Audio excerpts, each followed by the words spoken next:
One day, the whole jungle decided to celebrate their new king, Rorik the lion. He was young, active, and picky, and known for his loving spirit. After his coronation, King Rorik moved to his new mansion and started to check it out.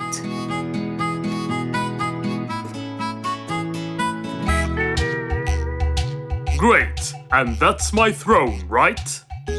Exactly, Your Honor. Well, I'd better check it out. Yes, please do.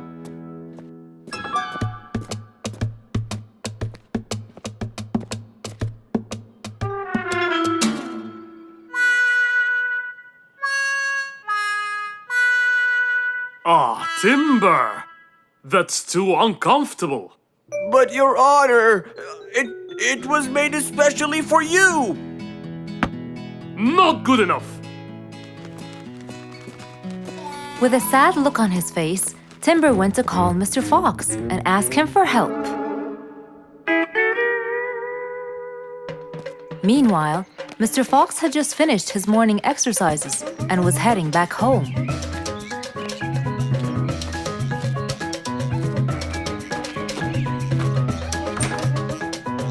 After a cold shower, he changed his clothes and had some tea.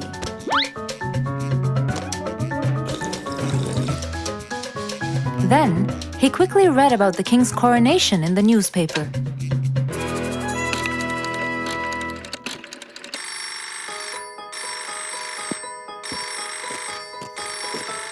Hello? Hello, Mr. Fox. Can you please, Hello, Mr. Fox. This is Rorik. Oh, hello, Your Highness. How may I help you? I need you to come immediately. There's a huge problem, and I'm pretty sure that you're the only one who can help. I'll be right there. So, Mr. Fox quickly took his keys, hopped into his car, and drove towards the king's manor.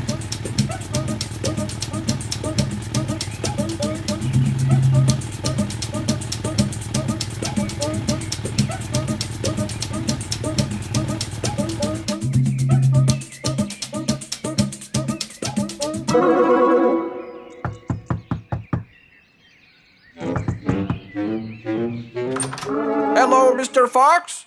One moment, please. Your Majesty, Mr. Fox has just arrived outside requesting an audience. Of course. Let him in. Come in, Mr. Fox. His Majesty is waiting for you. Good morning, Your Highness. What seems to be the problem? Oh, Mr. Fox. Good, you came quickly. Always at your service.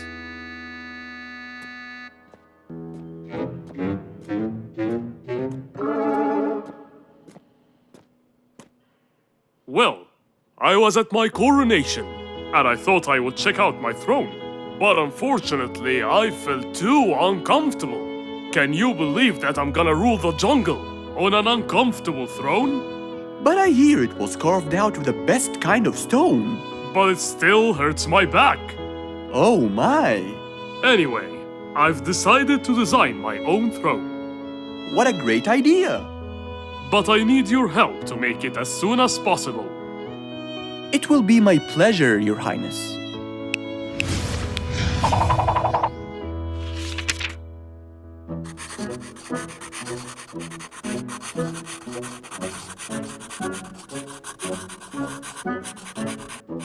Mr. Fox designed a new throne for the king, but the king didn't seem to like it. I know just the thing for you. Mr. Fox took his tape measure and got to work. He took measurements and made estimations. This wasn't going to be easy, but Mr. Fox was gonna give it a try anyway. He hopped into his car and took off for the jungle store.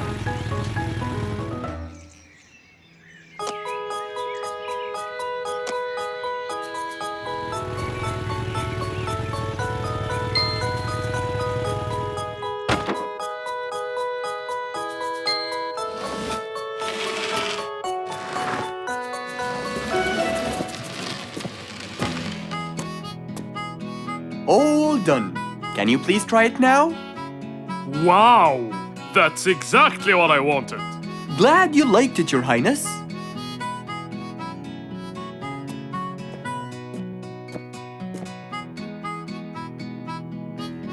And there you have it, the new king of the jungle. Who can you always count on?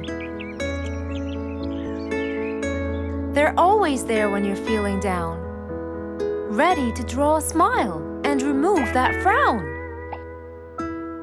They make a bad day so much better, especially if you share toys and play games together.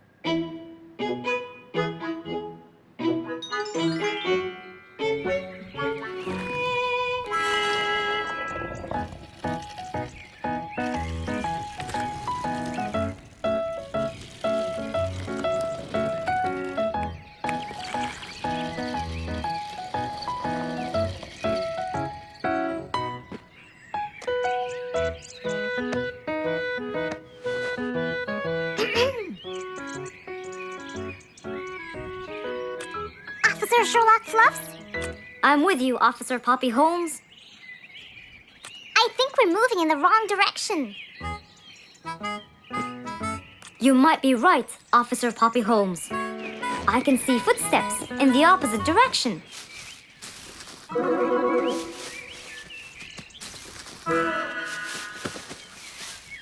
Officer Sherlock Fluffs! I think someone is after me. Run, officer! Run!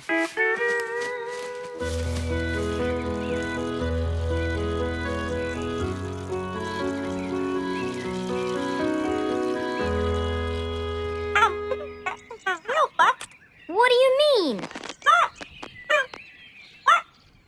Poppy! Poppy! You there? Poppy! I can't believe we lost the connection. Poppy! Poppy, where are you? Filled with worry, Fluff searched and searched for Poppy, but he couldn't find her anywhere.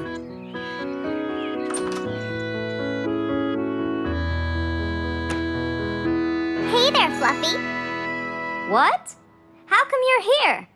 I thought you'd eventually come home. What happened to your walkie-talkie? It's not working. But we just got it. I know! I was looking everywhere for you. Aw, Fluffsy, were you worried about me? Stop it! We need to fix this thing. Do you have any idea how? Hello? You're the smart one. But I'm not much into technology. You know that. At least take a look at it. I did, before you came.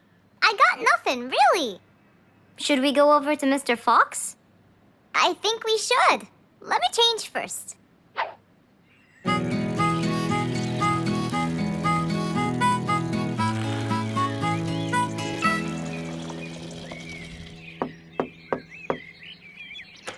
Hello. Hey! Mr. Fox, Poppy broke her walkie-talkie. I so did not. Don't fight, you two. Show me your walkie-talkie. Maybe I'll be able to fix it. Here. But I promise I didn't break it. I'll go to the workshop and see what's wrong with it. Thank you, Mr. Fox. Sure. You really think I broke it? Why else would it stop working? But I didn't. Well, I kind of think you did. You're unbelievable.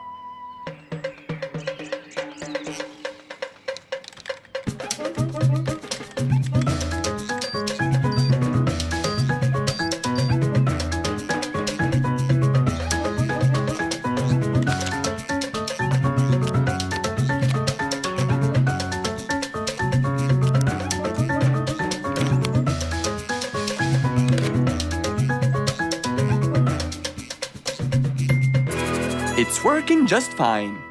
I told you. Well, it wasn't before. I tried it. I know it wasn't, but now it is. See, Poppy, you did break it. And Mr. Fox fixed it. It wasn't broken, Fluffs. It just ran out of batteries. I'm sorry, Pops. Never mind. I was worried about you, though. I know I have a wonderful brother. Brothers and sisters may fight every now and then, but at the end of the day, they're still best friends.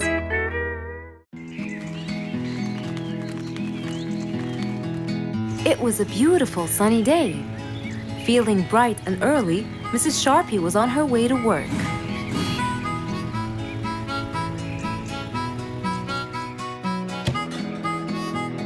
Good morning, Sharpie. Good morning, Emma.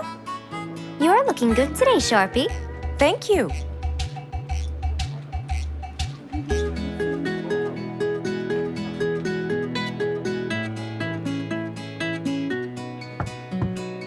Come in. Good morning, Mrs. Susan. Oh, good morning, Sharpie. Today's gonna be a special day. I hope so, but why? Well, we have more packages that need to be delivered to their owners on time. And there's a special package for the king. I'm on it, Mrs. Susan. After piling them all up, Mrs. Sharpie went to deliver the packages.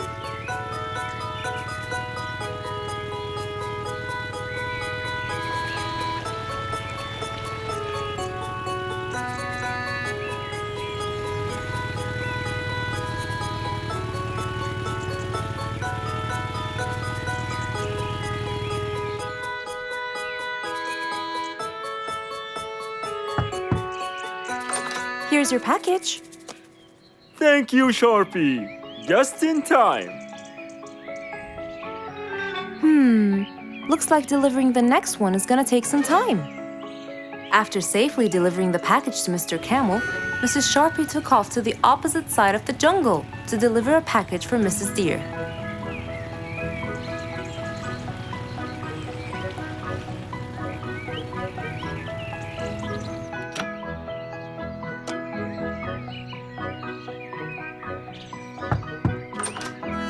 Here's your package. Thank you. But why were you late?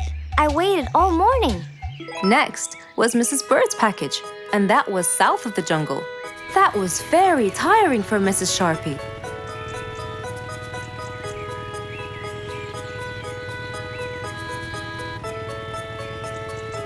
Mrs. Bird! Mrs. Bird! Here's your package. I thought you weren't coming. Thanks anyway. Next was Spike the Dragon.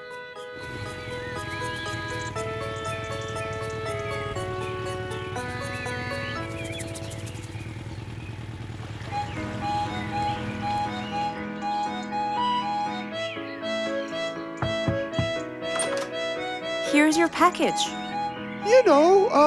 I never thought you'd be late. Oh no! It's the last package I'm delivering today. I hope the king is not too upset that I'm late. Worried and a little scared, Mrs. Sharpie took off to deliver the last package. She was already late as it is. The last package was intended for the king, and after being all over the jungle, will she be able to make it in time?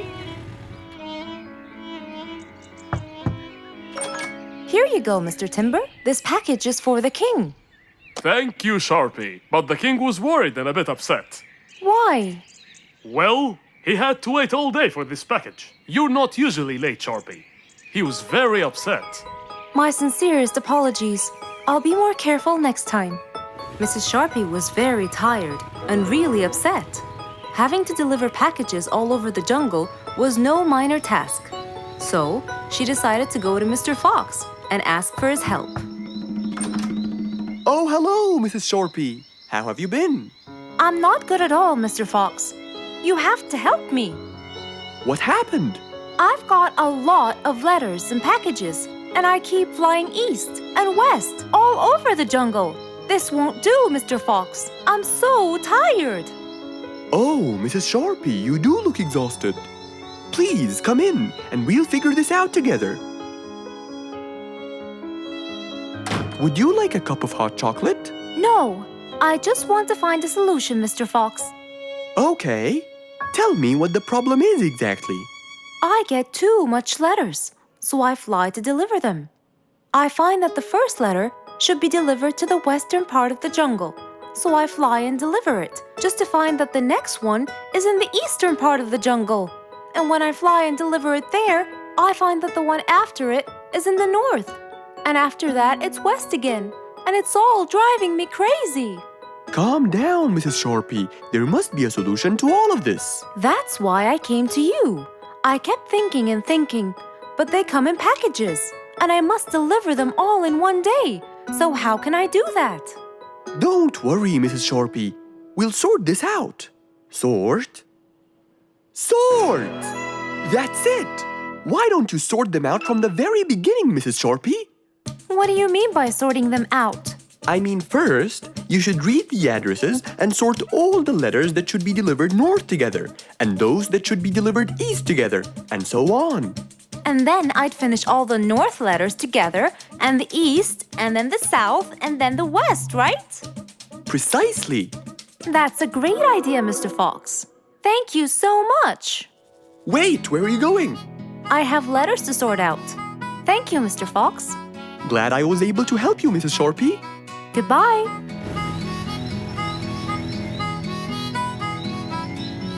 Happy with the solution she got, Mrs. Sharpie took off and looked forward to a new day with her new planned plot. What a beautiful morning! Mr. Falcon should have been here by now. He was supposed to get me some sugar candies from the other side of the river. I can't cross that river on my own. I can't swim. I'd better go to Mr. Fox.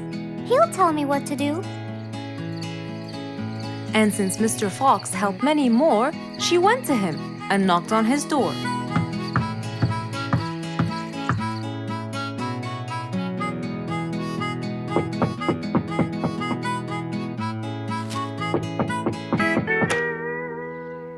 Who's there?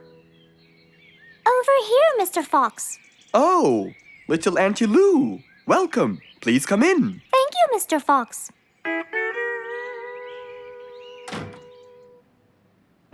What can I do for you? Mr. Fox, my problem might seem small, and I know how busy you are, but Don't worry, Auntie Lou. Whatever it is, we'll find a solution. Tell me, what's bothering you? sugar candies. Sugar candies? But you love them. Yes, Mr. Fox, I do. That's the problem. The only place I can find them is by the other end of the river side, and I don't know how to swim. Well, how did you get them before? I had some friends who would cross the river and bring me some candies with them. But I can't wait for them to go every time. I want to be able to get them myself. I see. So you want a way to cross that river by yourself. Yes. Do you want to learn how to swim? Impossible. I'm so afraid of the water. It's my worst nightmare. Isn't there any other way, Mr. Fox? Sure there is. Let me think. Mr. Fox thought quickly and without delay, for there was already another way. He'll build a bridge for Auntie Lou, so she could cross whenever she wanted to. Little Auntie Lou, how wide is that river? Very wide, Mr. Fox. It won't be easy, but let's go. Into the workshop ran Mr. Fox. He grabbed some wood and his toolbox. He put them in his Jeep and hopped inside. Then he and Auntie Lou went for a ride.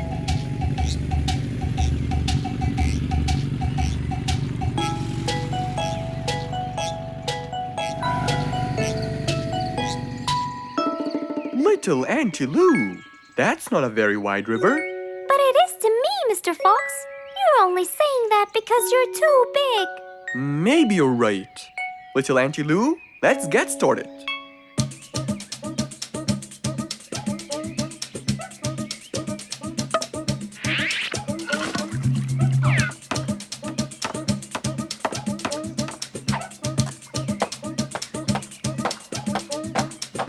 Finally, the bridge is complete.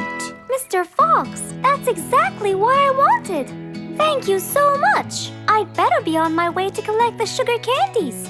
I've always dreamed of this.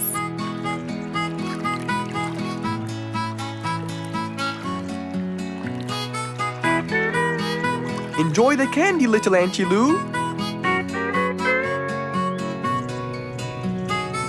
After giving his friend a happy end to the day, Mr. Fox took his car and carefully drove away.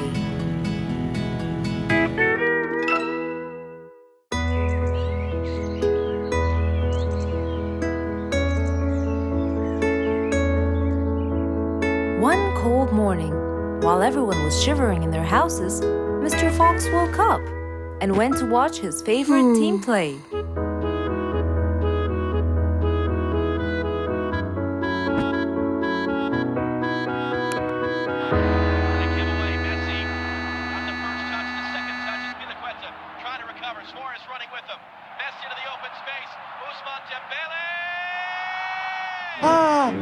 He's going to win! I wonder who could it be so early? Wait a second! I'll be right there! Good morning, Woody! How are you?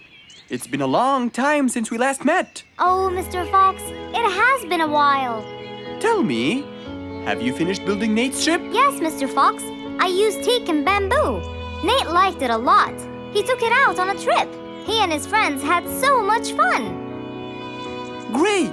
Mr. Fox, I noticed how beautiful your flowers look. You take really good care of them. Of course! And you know what? I'll tell you everything I know about flowers. Really? Thank you, Mr. Fox. Come in and have a seat while we talk. Okay. Woody followed Mr. Fox inside. Feeling a little cold, he waited patiently while Mr. Fox prepared 2 nice bowls of hot soup for them both. Here you go. Thank you. It's delicious. Glad you liked it. Now tell me, what's bothering you, Woody? How did you know that something was bothering me? I know you all too well, my friend. Okay. You know, it's really nice and warm here. Yes, warm weather helps me think and relax. Well, Mr. Fox, I'm sure you know that I've been a carpenter for a long time now. Of course. And during the winter, my business blooms. And my customers increase because I sell them the wood they use for their fireplace. Very good. But where's the problem? The problem is, they're not all the same. So each customer needs the wood to be suitable in size for his fireplace. That's true. And as you know, I work alone. So I take so much time and effort to cut and adjust the wood to suit each and every customer in this jungle. Sounds like a serious problem. He looks really worried. Okay, Woody, why don't you come with me to my workshop? It's round the back. There, we can think together and I can invent something to help you solve your problem. I really hope so, Mr. Fox. Don't worry, we will. I know. And you taught me that there's a solution to every problem.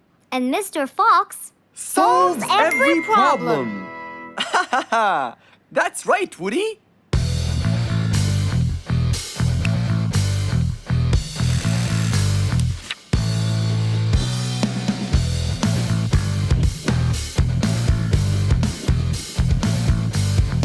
I will invent a gigantic wood-cutting machine that has the ability to choose and control the size and shape of your wood depending on what you need. What? Really? Aw, you're the best, Mr. Fox. I'm just going to need some time to build the machine. You got it, Mr. Fox. I'll go get a few things done and I'll come back. Okay, I'll see you then, Woody.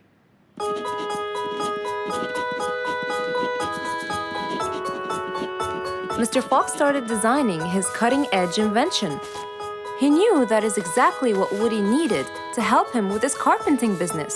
And because he was making this device for Woody, he thought he'd add a bit of color to make it all even more special. Finally, this is it! Mr. Fox's size-adjusting wood-cutting machine.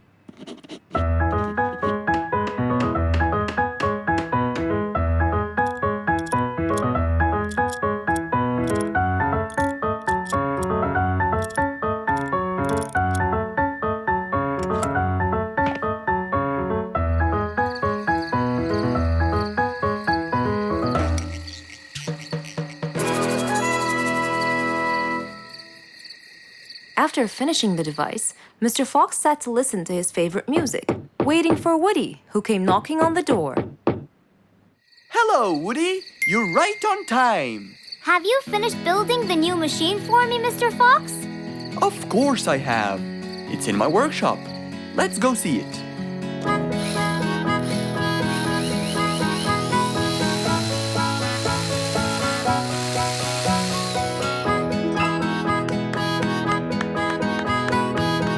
Fantastic! I don't know how to thank you, Mr. Fox. I'm really grateful for what you've done. Don't thank me. I only did what I had to do. I'd better be off now to cut more and more wood. Have a wonderful evening, Mr. Fox, and thank you again. Good night, Woody. See you soon.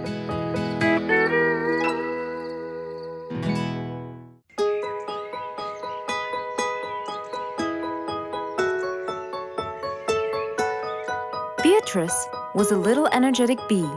She wakes up early, eats her breakfast, and checks on her honey. Then she goes out to collect some nectar.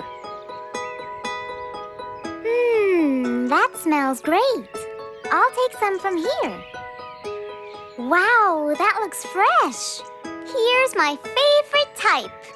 And so, she went collecting all the nectar she needed, and when she was all done, she went back home. But as Beatrice came closer and closer, she could see that someone had been to the hive. Oh no! My honey! It's all gone! Who could have done this? Beatrice looked right and left, but no one was there. Sadly weeping with grief, she went to the place where she might find relief. Oh, Beatrice. How have you been? Mr. Fox! Beatrice, what happened? Someone stole my honey and destroyed my hive! Who would do such a horrible thing? I have no idea! I was out collecting nectar, and when I came back, I found... Calm down now, calm down. I don't know what I should do! Mr. Fox felt sorry for Beatrice. He kept thinking of a way to prevent this from happening again. Aha! I got it. You know who did this? No, but I can prevent this from happening again. Really? Really? Come with me. At once, Mr. Fox ran to his workshop. He grabbed some steel, some wooden plates, and his toolbox. He then hopped into his car with Beatrice by his side and drove away.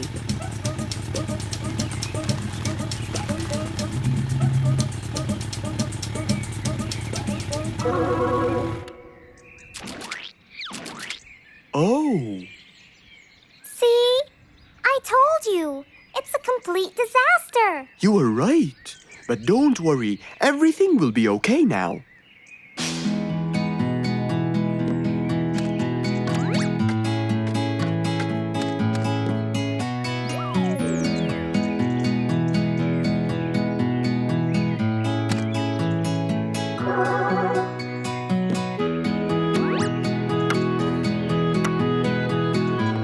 Mr. Fox started to work.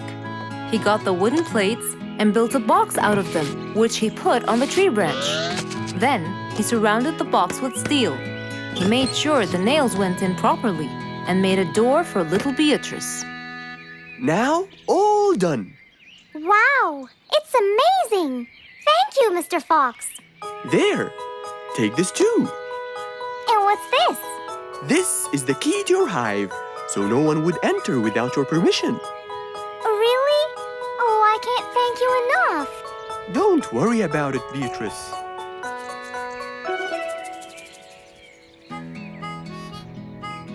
Here, Mr. Fox, this is for you. What's this? It's one of my delicious honey jars. It's the best kind I've got. Oh, you didn't have to. Well, thank you, Beatrice. And as Mr. Fox drove away, he thought that this was the perfect end to the day.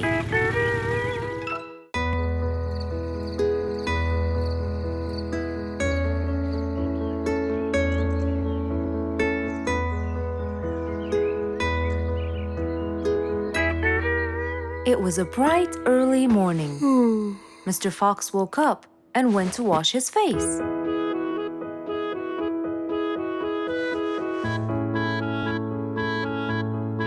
Since he was feeling a little hungry, he went to prepare some breakfast. He prepared fruits, some cheese, a fried egg, and some veggies. He looked around for some bread, but couldn't find any. No problem. He'll go to the bakery and buy some. I guess I need to buy some bread from Mrs. Flute's bakery. Then I can have my delicious meal.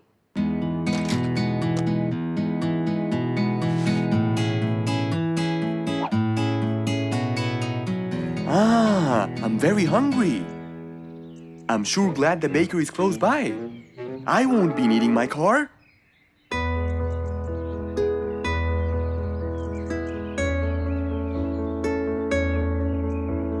Mr. Fox decided to walk to the bakery. He really enjoyed the early morning breeze. And on his way... Good morning, Mr. Fox! Oh, Mr. Falcon! How are you? Are you getting enough sleep? Yes, I can sleep most anywhere now, and it's all thanks to you, Mr. Fox. Glad to hear that, my friend. See you around.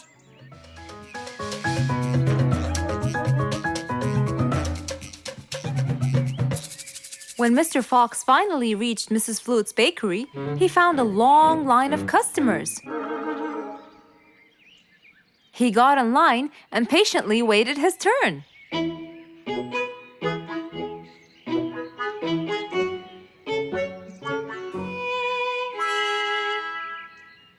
Wow, looks like everyone wants bread.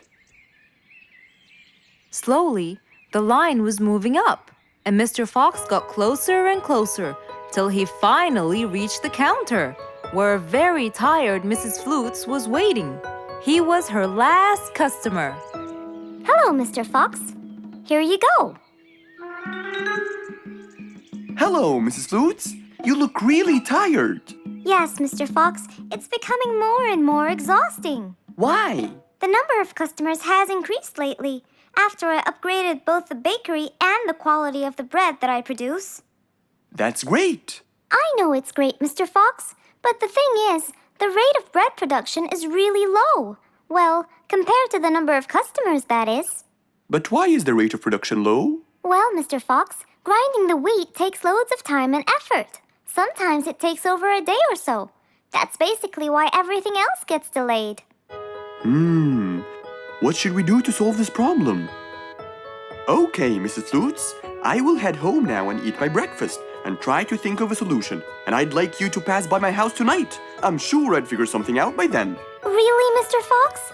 I can't wait to hear your solution. I'll come by your house as soon as I get off work. Okay, see you later, Miss Flutes. See you later, Mr. Fox.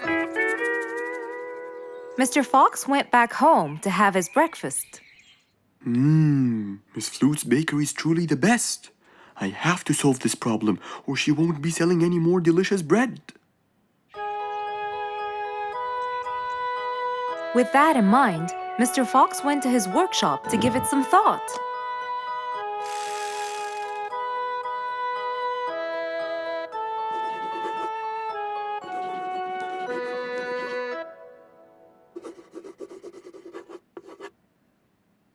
Finally, he had a great idea.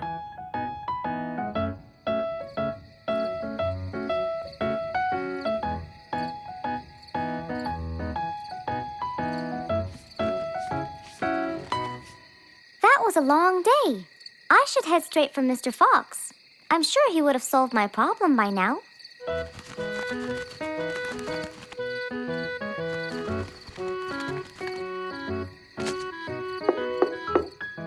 That must be Miss Flutes. Hello, Miss Flutes. Come inside. Hello. Were you able to find a solution to my problem, Mr. Fox? Well, why don't you try this new invention?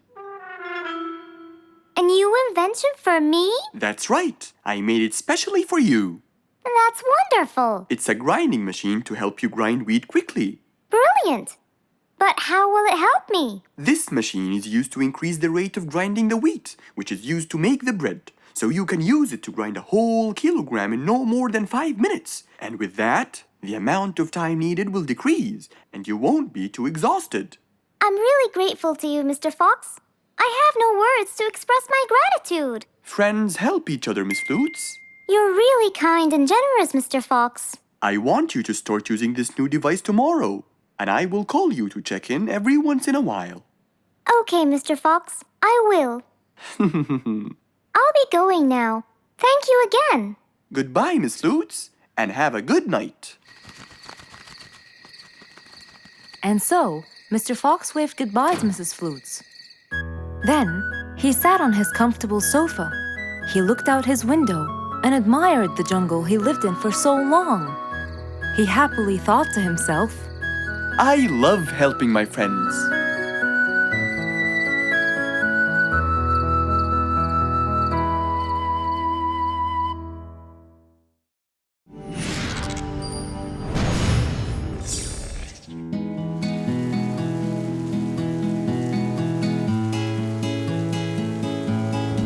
One stormy winter night, when most of the animals stayed warm in their beds and turned off the lights. There was thunder, there was lightning, and Woody the Woodpecker found it frightening. He knew he was in trouble, for his house will soon become rubble. Oh no! What am I going to do? I better go to Mr. Fox before things get worse. With a nice cup of hot chocolate, Mr. Fox continued reading his book when the doorbell rang. It was winter. No one would walk in the rain unless they had a complaint. Woody, what are you doing walking around in such cold weather? Hurry, come in.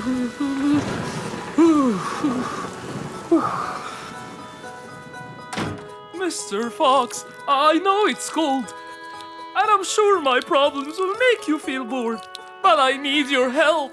Of course. Don't worry.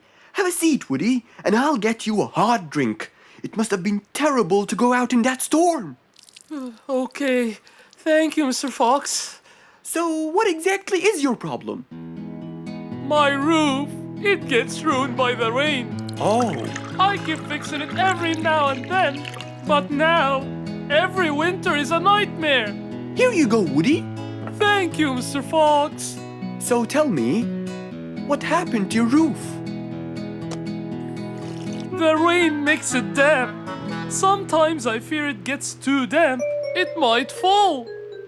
Oh, you're right. That's a serious problem. Well, will you help me? Mr. Fox knew he couldn't stop the rain, but he couldn't let Woody's efforts be in vain. There had to be another way. I have an idea. We need to guide the water off your roof. But how can we do that? Well, we need to visit the jungle shop. But first, we'll wait for the storm to pass.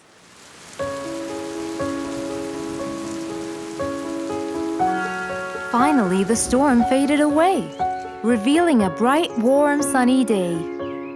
I think the weather is better now. Let's go, Mr. Fox. Mr. Fox and Woody hopped into the car, and off they drove to the jungle shop. So, what will we buy from here, Mr. Fox? A sloped roof. A roof? But how will we transport it? Oh, don't worry. There's a new type of roof. They sell them like, pieces of a puzzle. Oh, that's smart! Yep. Mr. Fox and Woody chose a nice big red roof.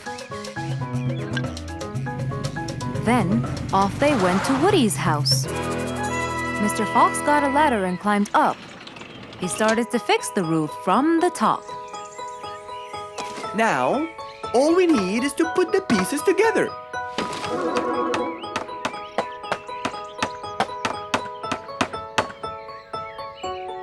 All done. I'm coming down. Wow, it looks great!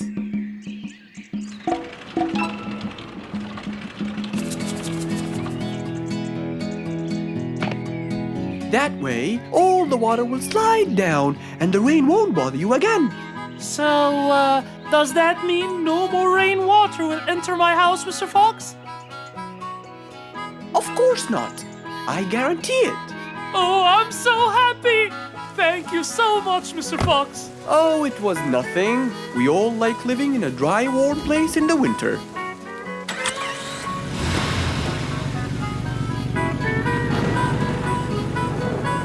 Woody thanked Mr. Fox, for now he could enjoy the warmth and comfort of his house.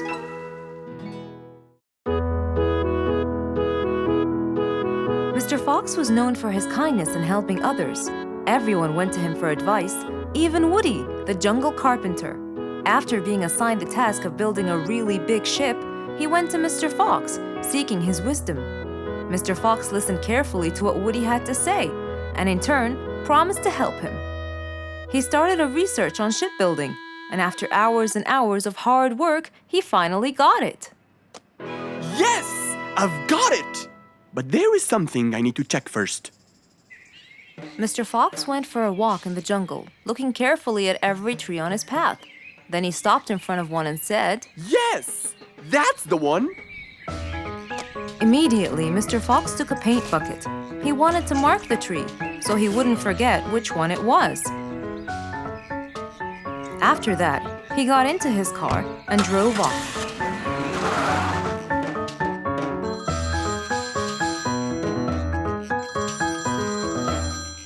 When he got home, he called Woody to tell him that he had found the perfect solution to his problem. It only took a few minutes before... Oh, Woody, right on time. Come on, Mr. Fox, tell me. Okie dokie, come in. I finally figured it out. I never doubted you, Mr. Fox. I was sure you'd be the one to help me find an answer to my problem. Oh, don't mention it. Here you go. These are blueprints. They're guidelines that will help you learn how to build a ship easily. Woody started reading the blueprints thoroughly. He knew most of what was written in it, so he looked up and said, It's a lot easier than I thought. Thank you so much, Mr. Fox. Oh, but Mr. Fox, what about the materials that I'll need to build it?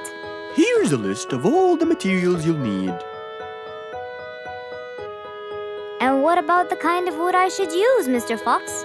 I did extensive reading, and I found out that our ancestors were famous for using teak in the process of building ships, as it's really stiff, strong, and it can also be shaped to have wide planks, which would help the ship to withstand the waves of the sea. But I know you don't know what teak is. Not everyone does. But come along. I think it would be better to show you the tree I found earlier in the jungle. Our jungle? Of course! Everything you dream of can be found in our beautiful jungle. Mr. Fox got into his car with Woody by his side and drove off. They headed towards the tree that Mr. Fox had marked earlier. Here's the tree. Huh? I have loads of that wood in my store, but I never knew that I could use it to build ships. I didn't know about teak either. But with a little bit of research, everything is open to you, my friend. Mr. Fox, I can't thank you enough. I'm really happy right now. I'll never forget what you've done for me. It's my pleasure, Woody. Now that I know what I should do, I'll go back and start building that ship for Nate as fast as I could. Thank you again, Mr. Fox. So, after helping his friend, Mr. Fox got into his car and drove away happily. You know, it's true what they say. A friend in need is a friend indeed.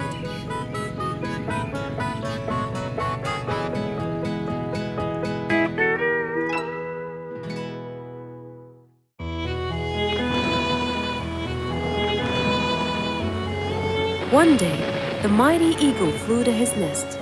All he wanted to do was rest. He felt bitter, he felt cold. He was really getting old. He knew he needed someplace new. So, off to Mr. Fox he flew.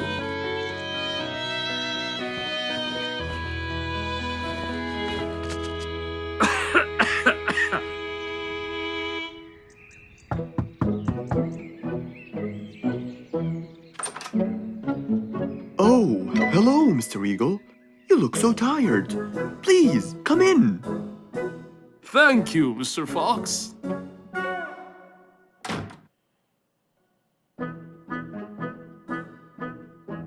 Now tell me, how may I help you?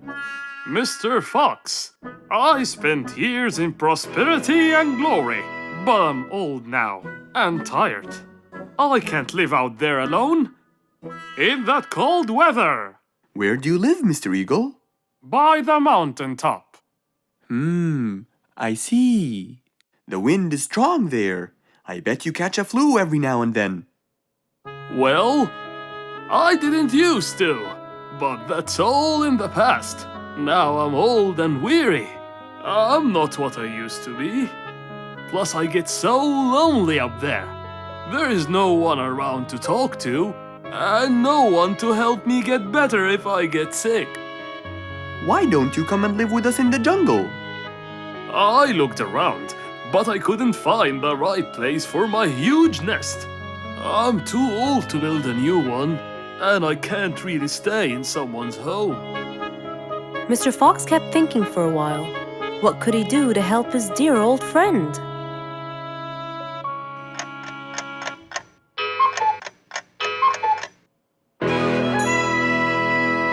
I got it. I think I can help you build a new house.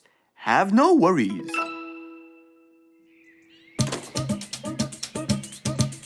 Mr. Fox quickly grabbed his toolbox and hopped into his car. He drove through the jungle while Mr. Eagle flew above him. He stopped in front of a tree that looked both old and firm, right in the middle of the jungle. Lots of animals and birds lived around here. What a beautiful place, Mr. Fox. Wait till you see what I have in mind for you. Mr. Fox started to work. He put a ladder against the tree and counted the steps up. 1, 2, 3, 4, 5, 6, 7, 8, 9, and 10. When he reached the tree branches, he opened his toolbox and took out some wooden plates. Then he started putting them together. All I need now is some nails to make sure everything would be A-OK.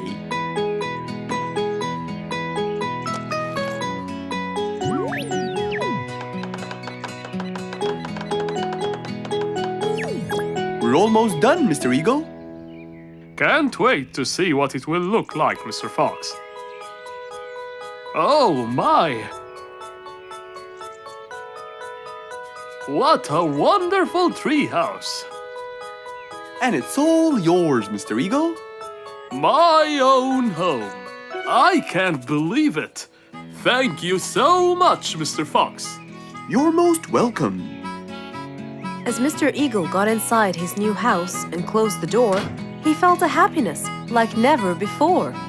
He knew Mr. Fox's idea was truly the best, for there was comfort, there was warmth.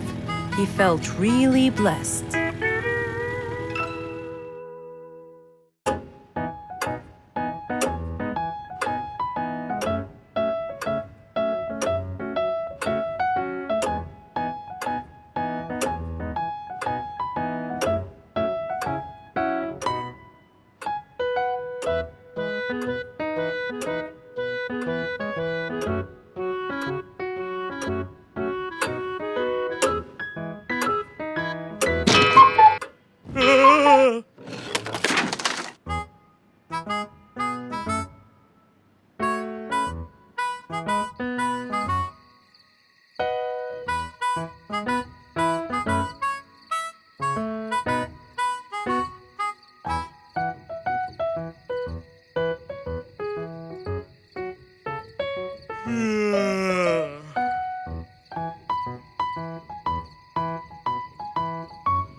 It was past midnight.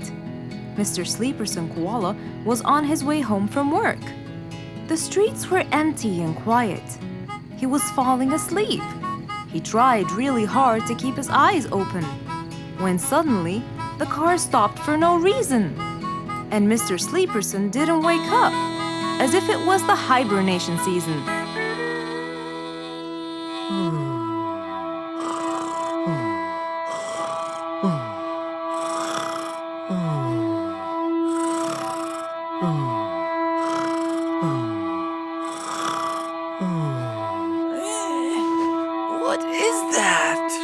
Mr. Sleeperson fell asleep on his driving wheel.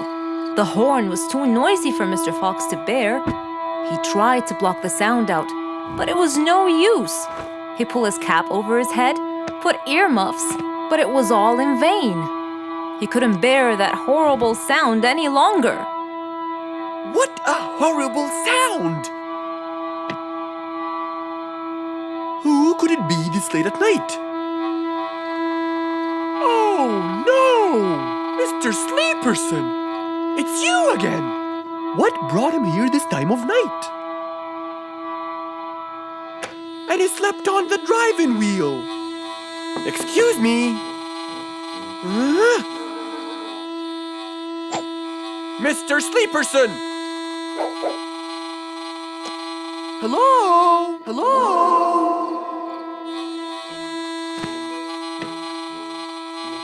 Oh, that's enough. What? Where? What time is it? It's 2 in the morning. And you fell asleep on your driving wheel in front of my house. Oh, Mr. Fox. Hello. Oh my, it's 2 a.m. Oh, you noticed?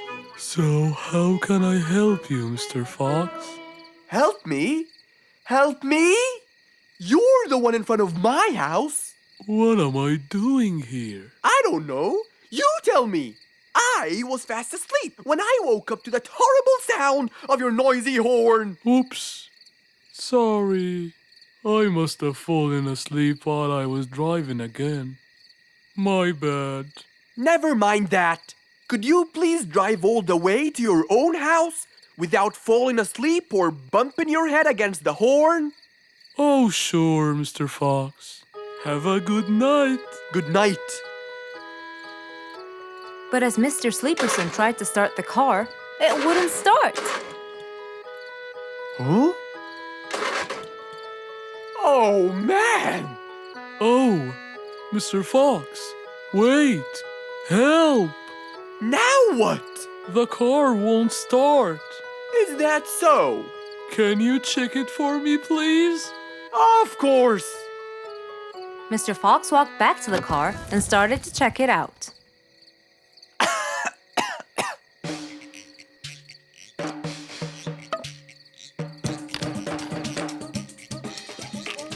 Everything seemed fine. However, when he lowered the hood cover, he found Mr. Sleeperson sleeping in the back seat. He couldn't control his anger. He banged the hood cover. But Mr. Koala was still asleep. Mr. Fox decided to hop into the front seat and try to start the car himself. Huh? Mr. Sleeperson! Your car is out of fuel! Who? Where? Your car is out of fuel! No way! What will we do now? You have to fill the tank. Okay. Mr. Sleeperson! What? Wake up! I'll fill your tank for you. I have some fuel in my house. Oh, that would be great.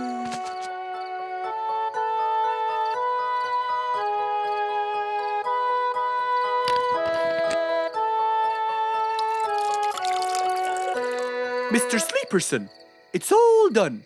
You can go home now. Oh, thank you. Thank you so much. You're welcome.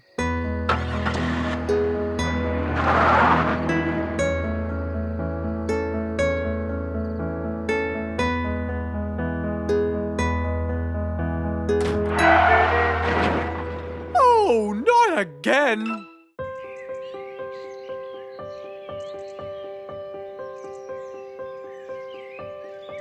It was a beautiful spring morning. The sun was shining brightly. The sound of the birds woke Mr. Fox up.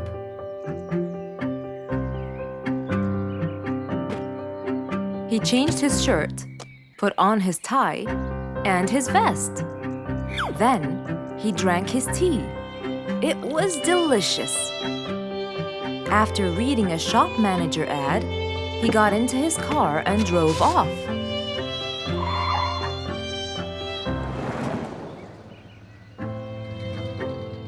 Meanwhile, little Bingo Monkey was riding his bike through the jungle. He was having loads of fun, but suddenly the bike slipped and little Bingo fell off. Are you okay, Bingo? Hang on, I'm coming. Yes, Mr. Fox, but my bike isn't. Oh, it looks like there's a problem with the tire. Don't worry, Bingo. I'm going to help you. Bingo, can you help me count how many nails I need? Of course. Here's 1, 2, 3, 4, 5, 6, 7, 8, 9. I think there are 9, Mr. Fox.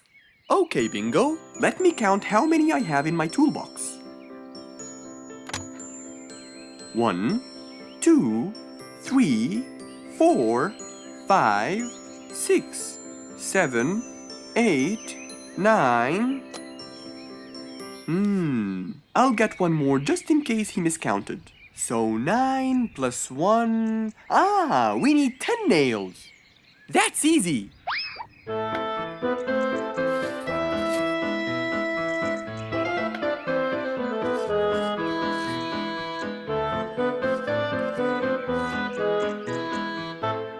Okay, Bingo. It's all done. Thank you so much, Mr. Fox. You've helped me a lot. Come on, give it a go. So once again, little Bingo rode along happily.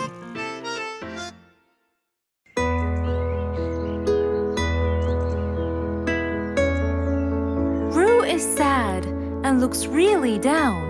On his face, there was a frown. He had a cake, but he didn't care. And although it was his birthday, he said, Life's not fair. Thank you, Mom. "You're welcome, sweetie. Are you okay?" Yeah, I'm fine.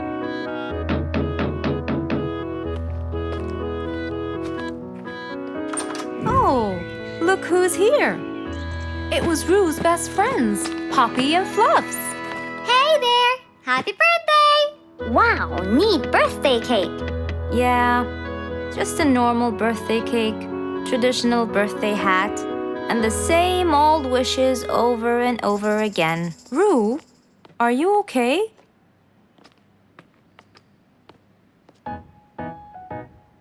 Bad timing, huh? He looks sad.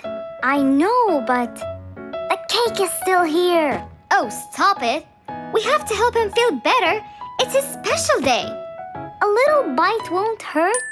Oh, sure, the cake won't hurt. But what about my fist? Fine, fine. What do you have in mind? Let's go. Where to? I know someone who can help. Mr. Fox? Duh.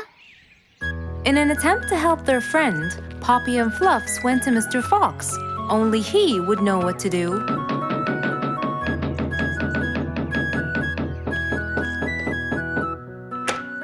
Hey, carrots. Do you have any lemonade, Mr. Fox? I stopped apologizing for his behavior long ago. You know, Fluffs, he's just Fluffs.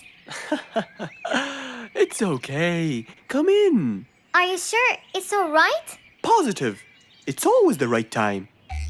It's Roo's birthday, and he's pouting.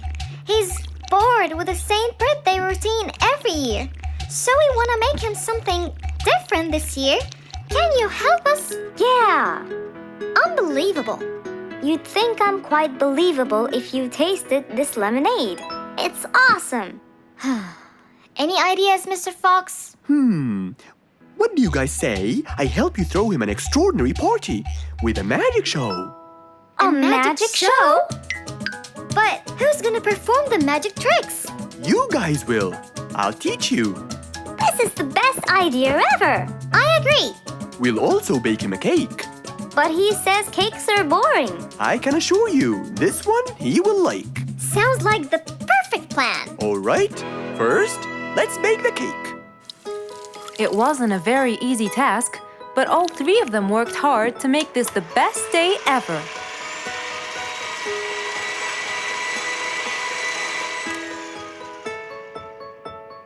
This is the coolest birthday cake ever! Now for the magic tricks. We need a bottle of water left in the freezer for around 2 hours and a plate full of ice. We'll also need some food coloring and soda. I'll get the color blue. I'll get the green and the yellow. And I think I'll get the red. We are all set now, I think. Not yet. What else do we need? Invisible ink. Huh? Fluffs and I will pour it over everything, including ourselves. And you, Pops, will give Roo this magic glitter. When he sprinkles it, everything will become visible. Cool. Let's go.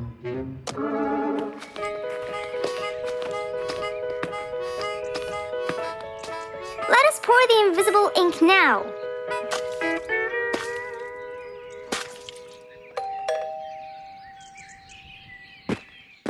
Hey, Roo! Hey, What are you doing? just sitting here, bored. Well, not for long. Yeah, right. Well, think again. Happy birthday. What's this? You have to sprinkle it around to find out. Where? First, on the table. Wow! How did you do that? It's a donut cake! Now try sprinkling all around. This is impossible! It's the coolest thing ever! It's not over yet.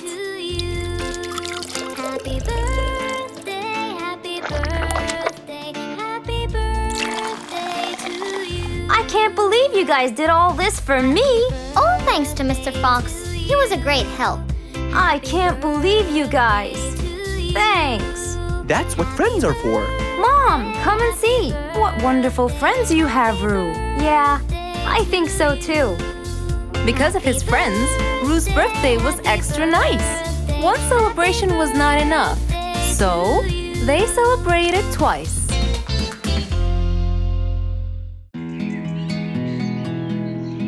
It was a beautiful morning. The sun was shining brightly over the jungle. And seeing how nice the weather was, Mr. Fox decided to go for a walk.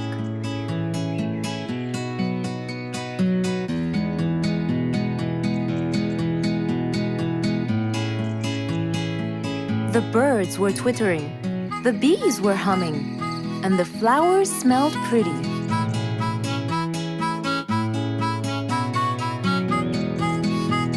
As Mr. Fox was passing by Bingo's house, he saw him doing something really strange.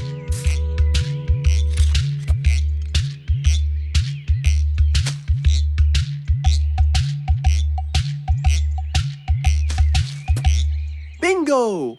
What are you doing? I'm storing my favorite fruits to eat during the winter. But you can't just bury them. They'll soon rot. But what can I do, Mr. Fox?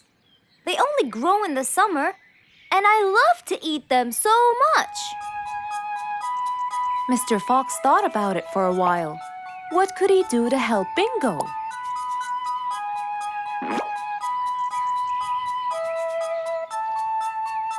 Don't worry, Bingo. I think I have an idea. Really? What is it? You'll have to wait and see.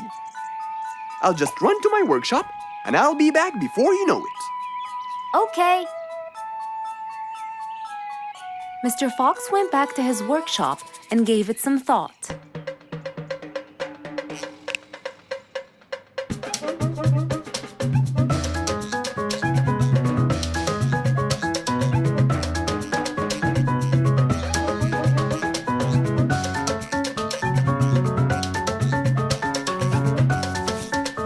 After calculating all the details, he started to gather the things that he needed.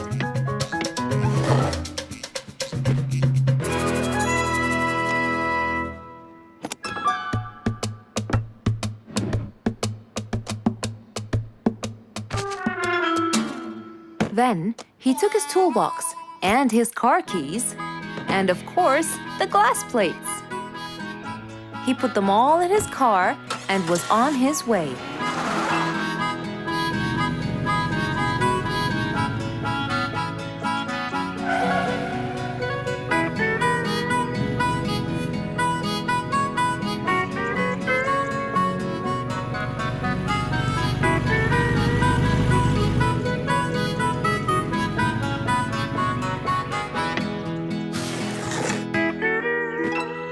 What's all this for? It's a surprise. I can't wait!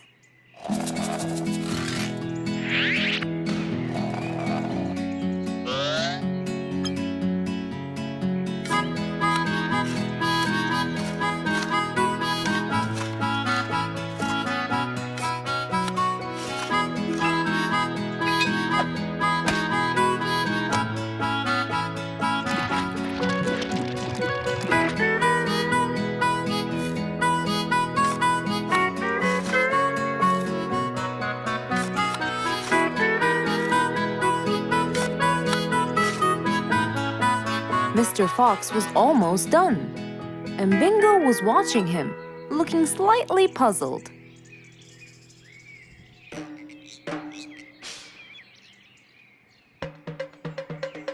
Here you go. You'll never miss pineapples again. So I can store them in here? No. You'll grow them in there. This is called a greenhouse. But it's not green, it's transparent. No. It's called green because we can grow green plants and fruits inside it whenever we want. Oh, so now I can have pineapples whenever I want? Yup. Anytime you want. Awesome! Thank you, Mr. Fox. Glad I could help. Here, this is for you, Mr. Fox. It's the best one I've got. Oh, that's very nice of you, Bingo. I love pineapples. Now you and I can eat them anytime we want. After helping out his friend, Mr. Fox went back to enjoy the rest of his day.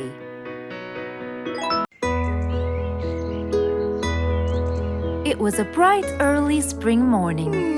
Still feeling a little sleepy, Mr. Fox opened his eyes and got out of bed.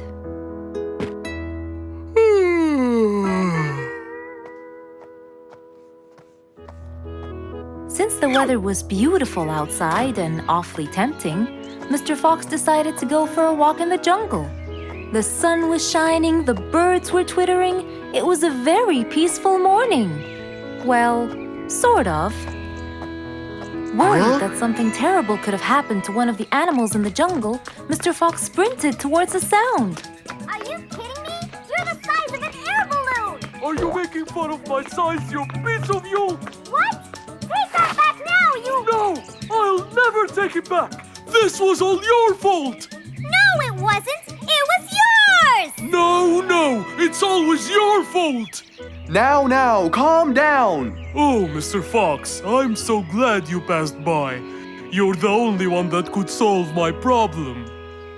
Solve your problem? No, Mr. Fox will solve our problem. No way! What you did was a total crime. So not true. You're the one who started it all and injured me, you big There, calm down. And just tell me what happened. He woke squeeze me me. up. Slow down, one at a time. Mr. Panda, you go first. Thank you.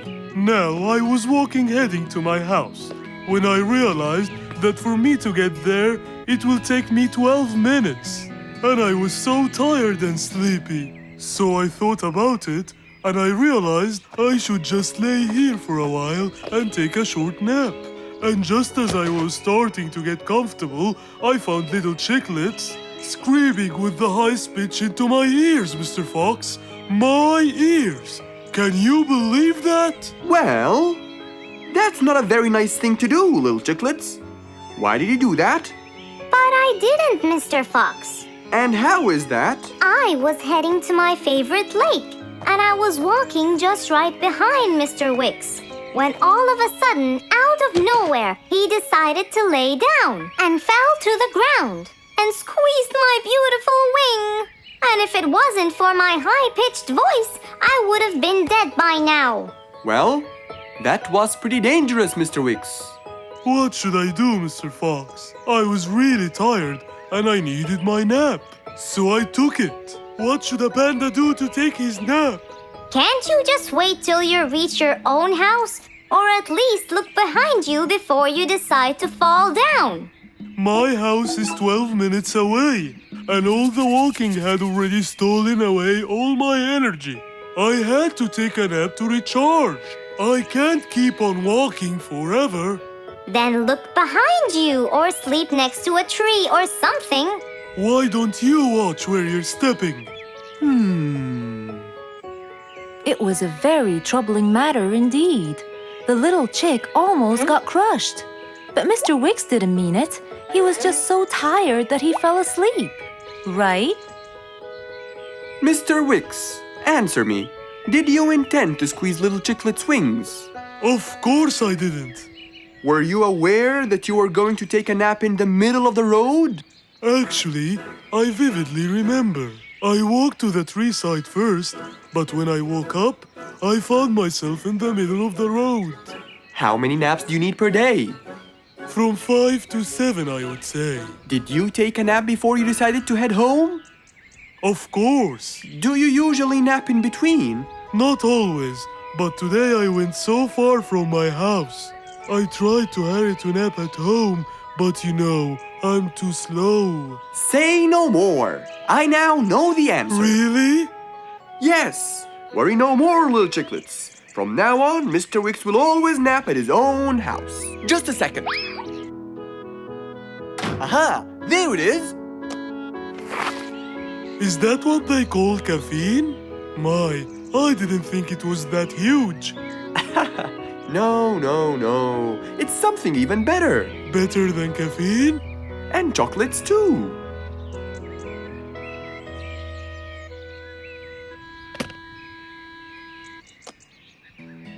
Wow! Rollerblades! So you'll be able to move fast and reach your house as fast as you can. Oh, can I try it now?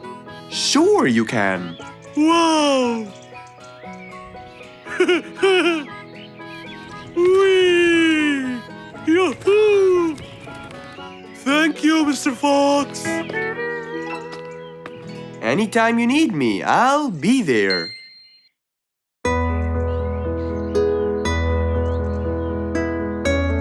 One bright sunny morning, as Mr. Fox was having his morning coffee and reading his newspaper in the balcony, his phone rang.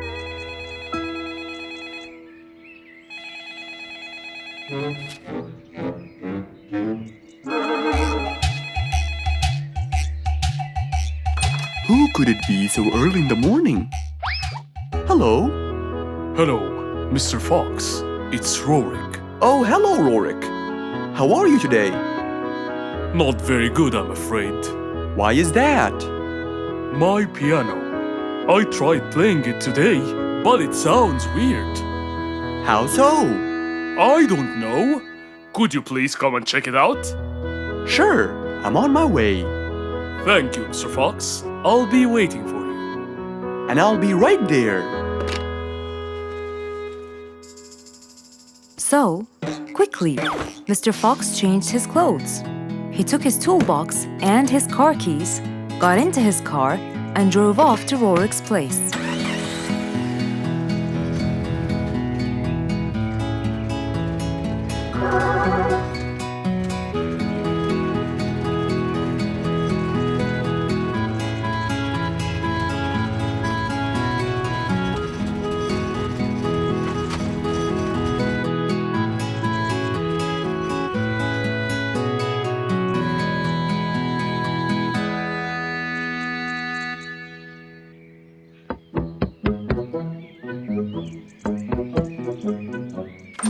Hello, Mr. Fox. One moment, please. Your Majesty, Mr. Fox has just arrived. Of course. Let him in. Come in, Mr. Fox. His Majesty is waiting for you. Good morning, Rorik. I came right away. Oh, You're here, Mr. Fox. Please help me with my piano. It's the only thing that comforts me. Don't worry, Rorik. I'll see what I can do. Mr. Fox started to check the piano. He tried playing a few notes. What is it, Mr. Fox? Is it broken? Mr. Fox, please answer me. It sounds horrible. It's not broken, Rorik. It just needs tuning. Do I have to buy a new one? No, Rorik. It's very simple. I can tune it for you. Really? Thank you, Mr. Fox. I almost had a heart attack. However, Oh no, not that word. I'm sorry, but it might take a while. Oh, it's okay. I can wait. Okay then, I'll get started. Please, Mr. Fox, do your best. It's my everything. Don't worry, it'll be good as new. Mr. Fox opened his toolbox, grabbed a few things, then started to work.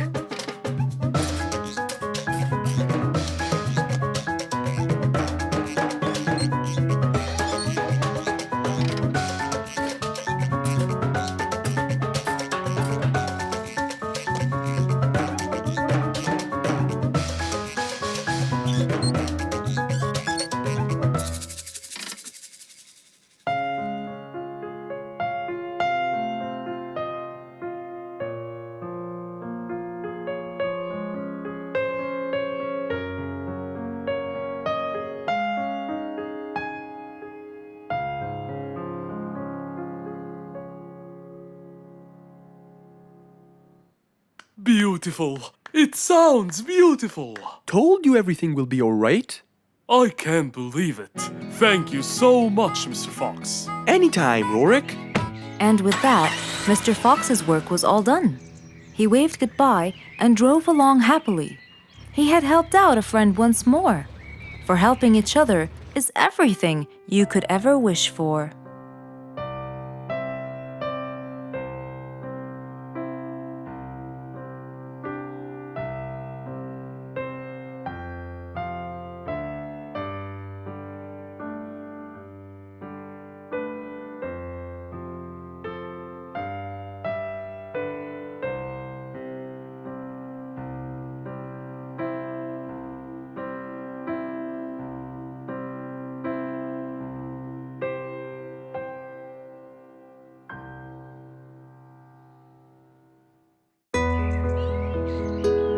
It was a bright sunny day. Mr. Fox had had his breakfast and was now out doing his morning exercises. It was then when he saw Woody, who was passing by. Ah, Woody, how are you? Haven't seen you in a while. I really missed you. I'm fine, Mr. Fox. I really missed you. I hope you're doing great. Why does he look so sad? I hope nothing bad has happened. You look a bit down, Woody. Is everything all right? Are you okay? Oh, Mr. Fox, I really need your help with an urgent matter. Don't you worry, my friend. Big or small, every problem has a solution. I assure you, everything will be all right. Oh, I know, Mr. Fox. I can always count on you. Let's go inside. I'll get you something to drink, and then we can sit down and you can tell me all about your problem. Let's go. Woody followed Mr. Fox to his house. There, Mr. Fox prepared something special for Woody to help make him feel better.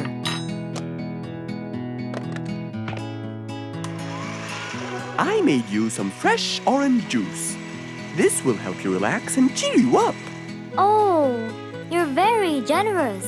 I love orange juice. Thank you.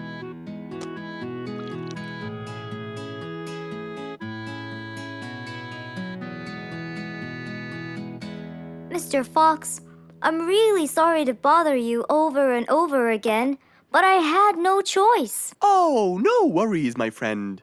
You know, Mr. Fox, I'm the jungle carpenter. My business has been growing recently, and now I have many customers. Yes, you're a hard worker. You deserve it. I used to build boats for fishermen, I got famous for my skills, especially after I built Nate the fisherman the boat of his dreams. He went and told everyone in the jungle about it. They overwhelmed me with requests. That's fantastic! I'm really glad to hear that. But Nate came to me yesterday and asked if I could build him a ship. One big enough for him and all his friends, as he is planning to go on a fishing trip. It's for a special trip, he said. Yes, I've heard about that. Well, the problem is, I've never built a ship before, and I have no clue what kind of wood I'm supposed to use. I don't know what to do. How will I build him the ship he needs without the proper wood?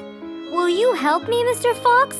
Whoa, that's a serious problem. I'm gonna have to look through my books. Well, you're never too old to learn something new. I could use some time. I'll call you as soon as I find a solution. I will be waiting for your call. I know you'll be able to help me, Mr. Fox. After Woody left, Mr. Fox started his researches on shipbuilding.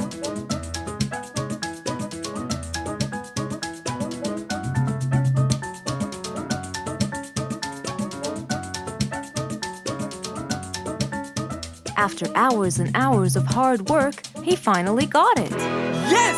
I've got it! But what did he get? We'll find out in the next episode.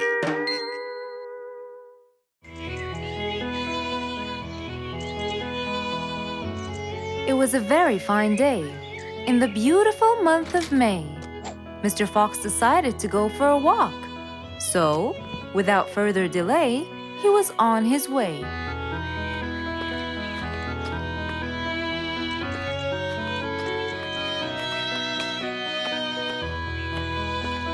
While Mr. Fox was walking, enjoying the sun and the trees, he heard a quarrel at a distance and someone saying, Stop! Please!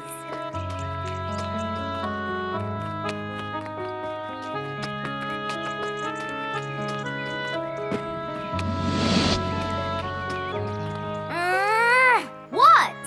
Can't a monkey enjoy a spring nap in peace? Nap somewhere else. I don't care. Excuse me? You splash somewhere else. You've got the whole ocean. That's more than enough room. What's going on here? I like it here, and I'm going to stay. You stink! Bingo? Bite me. Bubbles? I gobble you up, but I prefer a healthy diet. What's the matter with you two? I'm calm and happy. I'm just simply awesome. Mr. Fox, can you believe her? Honestly, I don't believe the fact that you two are fighting in this lovely weather. You tell him, Mr. Fox. Such a gloomy monkey. All I want to do is take a nap. Such a gloomy monkey, such a gloomy monkey. Bubbles, stop that. What's your problem, Bingo? What can I say, Mr. Fox? I just wanted to nap on my hammock. But Bubbles kept splashing water all over me. And it's so irritating. As if it wasn't on purpose, Mr. Fox. I just wanted to enjoy spring my way. Can't I enjoy the weather however I please? Of course you can. But Mr. Fox! And you too should enjoy your spring nap as well, Bingo. Finally! That's right. Go enjoy your spring sleepiness some other place. Say what now? You know what? I've got the perfect solution to your problem. Really? Yes, and it's very simple. What is it, Mr. Fox? Wait here for a second. Don't splash water for a short while, okay? Fine.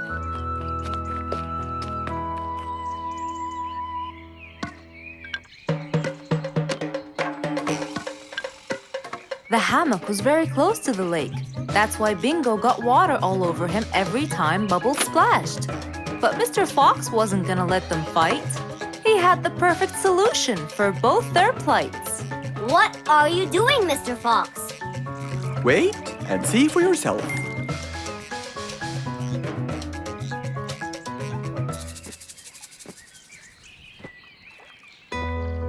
Let's see.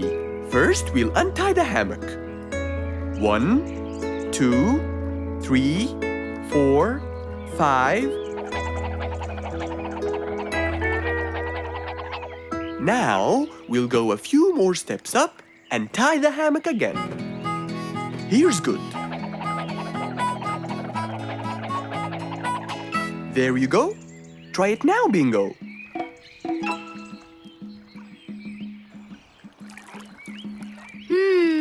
Very comfortable, Mr. Fox. I love it. And the air up here makes me sleepier. Bubbles, give me your biggest splash. Whoa! Ha ha ha ha ha. Whoops. Sorry, Mr. Fox. Don't worry about it. I feel fresh. Mr. Fox's work was done. First there was trouble, now there was none. For there was indeed no better deed than rushing to help a friend in need.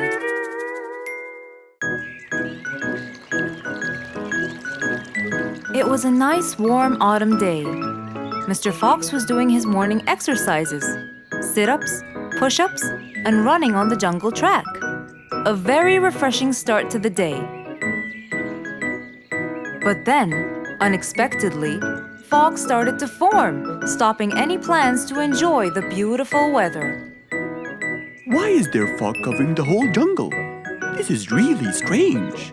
It's been happening a lot lately. I really hope everyone's all right. I should head home now.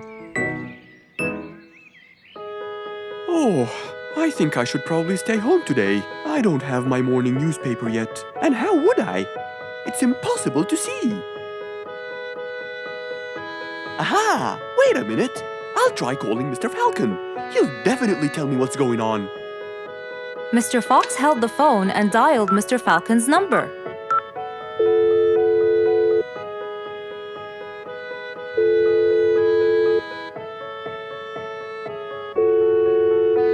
Oddly enough, there was no answer. I guess he's not home. Maybe I can reach him on his walkie-talkie. As Mr. Fox went to look for his walkie-talkie, he heard a loud knock on the door. Huh? I thought everyone stayed home in this weather. Who could it be? Puzzled, Mr. Fox went to open the door. He was taken by surprise. It was Jack the horse. He stood there holding a briefcase and looking smart. Jack was a very busy business horse.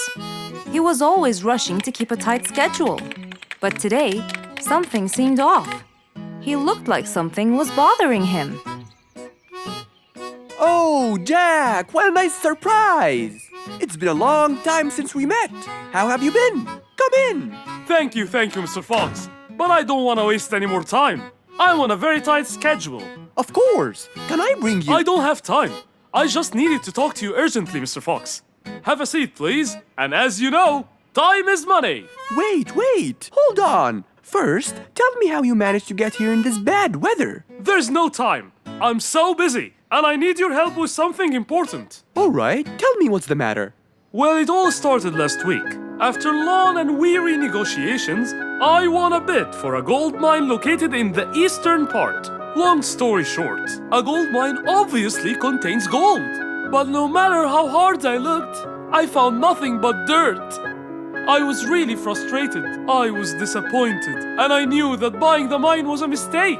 What do you think, Mr. Fox? That's really strange. That mine is widely famous for its gold. I have an idea. We go there now and see what we can do. But wait here for a second. I need to bring something that will help us. Are you sure you don't want to drink anything? Yes, thank you, Mr. Fox. But please, hurry up. You know that time is money, and I can't waste any more time. I get it. Just give me 2 minutes. Too much, Mr. Fox. So, Mr. Fox went to his room to change his clothes, trying to be quick. Then, he went to his workshop. He looked everywhere for his metal detector. When he found it, he took it and went back to his house, where Jack was standing there looking at his watch, with that usual impatient look on his face. Mr. Fox, why are you late? I have a really important meeting tonight at 8, you know. We're making a deal. And I don't want to waste any more time. You know that time is money. Time is money. I know that, Jack. But now we're wasting more time, aren't we? Right. Let's take my car, Mr. Fox. Okay. The fog had gradually started to clear away, and the vision became clearer and clearer. But as Mr. Fox was about to get in the car, something happened. What's that? What's going on? What happened? That's what we'll find out in the next episode.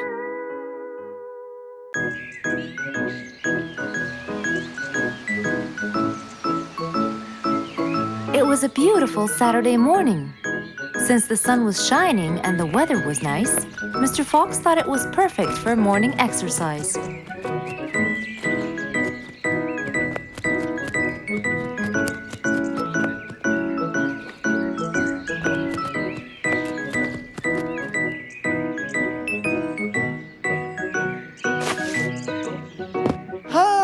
Piggy, how are you? Haven't seen you in a while. I really missed you. I'm fine, Mr. Fox. I really missed you too. I hope you're doing great. Why does he look so sad? I hope nothing bad has happened. You look a bit down, Piggy. Is everything all right? Are you okay? Oh, Mr. Fox, I really need your help with an urgent matter. Don't you worry, my friend. Big or small, every problem has a solution. I assure you, everything will be all right. Oh, I know, Mr. Fox. I can always count on you. Let's go to my house. I'll get you something to drink, and then we can sit down and you can tell me all about your problem. Let's go. With that said, both of them headed off to Mr. Fox's house.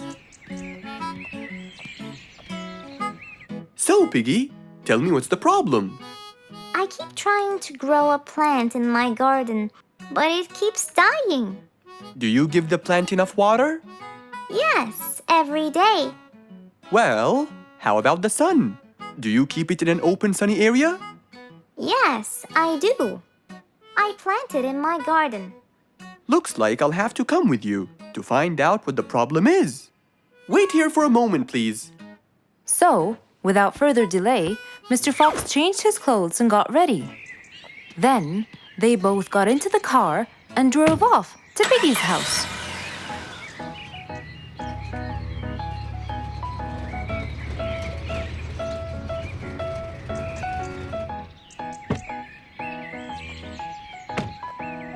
Look, Mr. Fox, these are the plants I told you about. Little Piggy, the plant you're trying to grow is ivy. And ivy likes to grow on something firm, like a gate or a wall. That's how they grow so tall.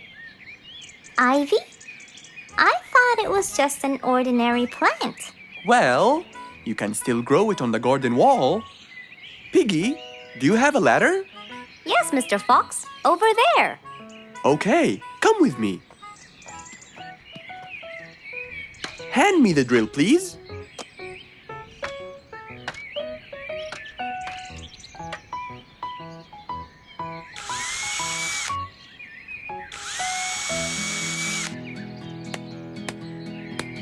After drilling the holes and hammering the nails, Mr. Fox hung the ivy plant all across the wall.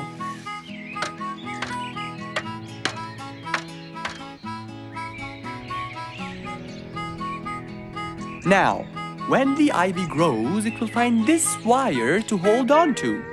I got it. Thank you, Mr. Fox. You're welcome. Take good care of it.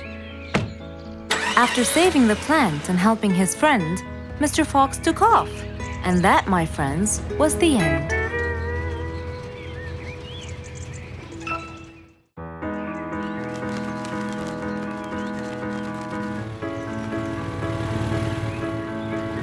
One beautiful spring morning, though tired and sleepy, Mrs. Sharpie the post owl was on her way to Alfie's house to deliver a parcel.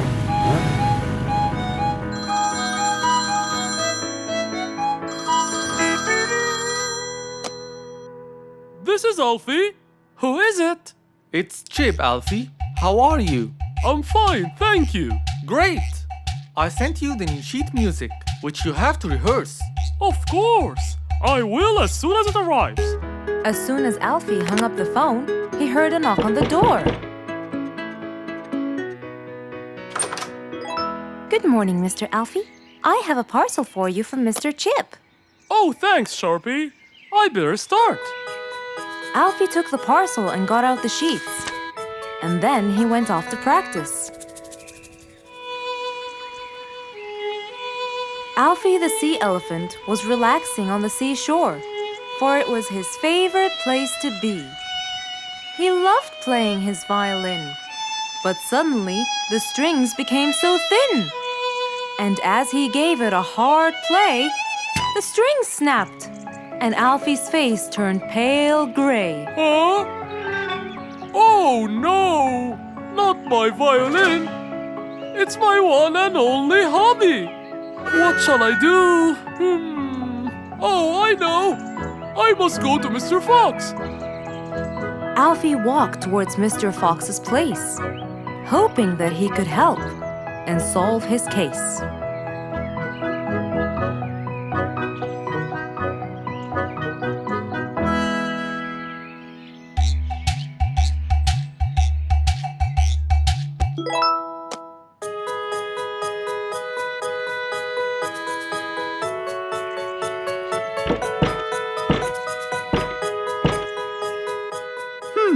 I wonder who?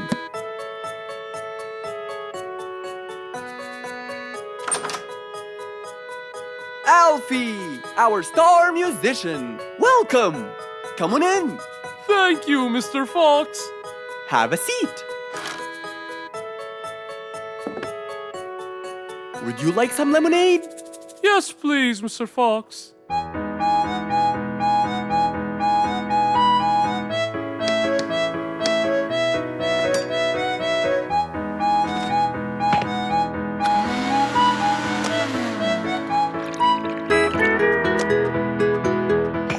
Mr. Fox came back with a glass of lemonade. He gave it to Alfie, then he noticed his violin. Oh, what happened to your violin?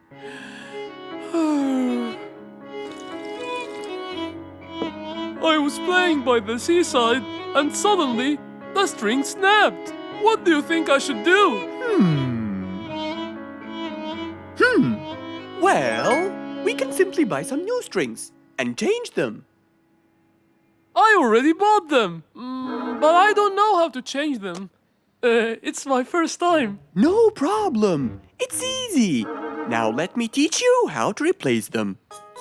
First, we remove the old string by twisting this till it's loose.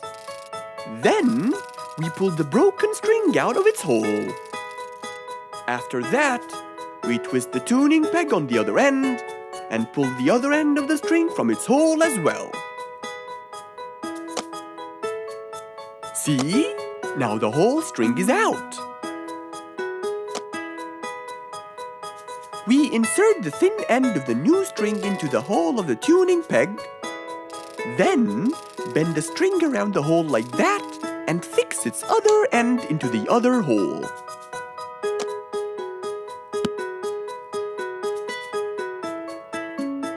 And there's the other string as well. Finally! Go ahead and play it. Okay.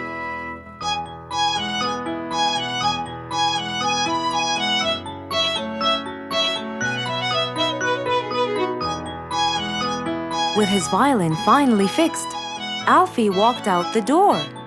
He went back to play on his favorite seashore. Rose stood in front of her painting stand, holding a few colors in her hand. But things weren't going as she planned. I think I should just paint the pig blue. No, wait. Maybe this will do. Maybe I should just take some of the pink color on my feathers.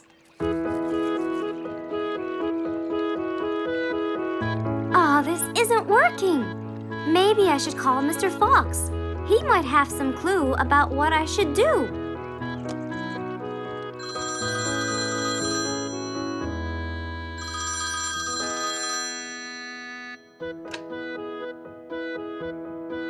Hello, Mr. Fox. It's me, Rose. Oh, hello, Rose. How are you? I'm fine, Mr. Fox, but I do need your help with something. Do you think you could come and meet me? I'm at my usual painting place. Sure, I'll be right there.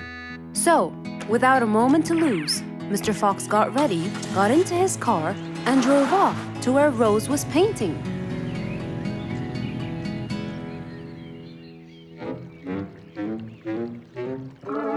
Oh, Mr. Fox. I'm sure glad you're here. I tried everything, but nothing seems to work. What are you trying to do, Rose? I was just trying to get some pink paint, Mr. Fox. I'm not sure that this is the right way to do it, Rose. Well, what should I do? Do you have an empty color palette? Of course. So, what colors do you need? I have red, blue, yellow, black, and white. But I still need pink, green, orange, purple, and brown. Let me see. If we take a bit of red and a bit of white, we can make pink. Oh, it's just like magic. How about the other colors? Do you want to try? Why, yes, I would. But which colors do I use? Use your imagination, Rose. I want to try red and blue. Okay. Wow! Now I can paint my violets purple. Do you want to try again? Sure. This time I'll try red and yellow. Nice. Now you have orange. It's beautiful, Mr. Fox. But I'm still missing green. Well, let's see. We still haven't mixed blue and yellow, have we? Right! This is a really cool shade of green. Now you can paint all you want. But, Mr. Fox, what about brown? Right. I almost forgot. Let's try orange and blue. Yes, that's it. Oh, I really can't thank you enough, Mr. Fox. Don't worry about it. I really like your painting. You do? Yes, it's quite colorful. Well, thanks to you. Now, whenever you're missing a color, all you have to do is try some together. All the colors that Rose once knew, when mixed together, turned to something new. Pink, purple, orange, and green. Something she had never seen. Just imagine, if you woke up one day and all your food was gone. Your house was a big mess and the oven was turned on. What happened exactly? You really can't tell. But that's what happened to our friend Giselle.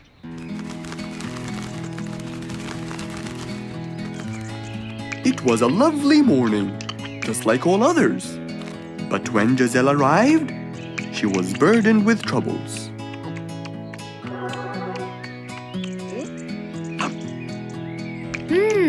These are good. Yeah, my mom makes the best pancakes in the world. Look, it's Giselle. Hey, Giselle, come join us. Have some of these delicious pancakes. Thanks. I'm not hungry. What's wrong, Giselle? You guys, I think a thief broke into my house. What? Food has been going missing from my home, but I didn't think much of it. But the amount of food disappearing kept getting bigger and bigger. And yesterday, all of my food went missing. And there was a huge mess at my house. I even found the oven turned on. My house could have burned to the ground. Oh, I'm so sorry to hear that. Are you okay? This sounds really dangerous.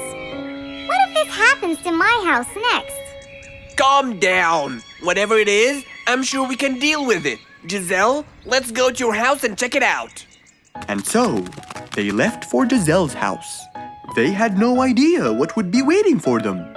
Oh dear, what a mess. Did you not hear them at all?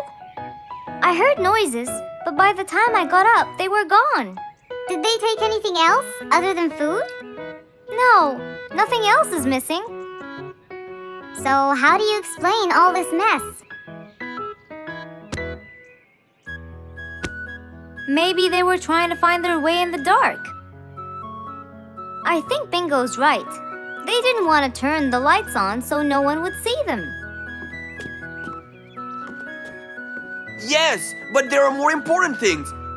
A thief had been here last night, and I don't think Giselle had time to worry about all the dishes. You're right. These are not mine. I didn't use these.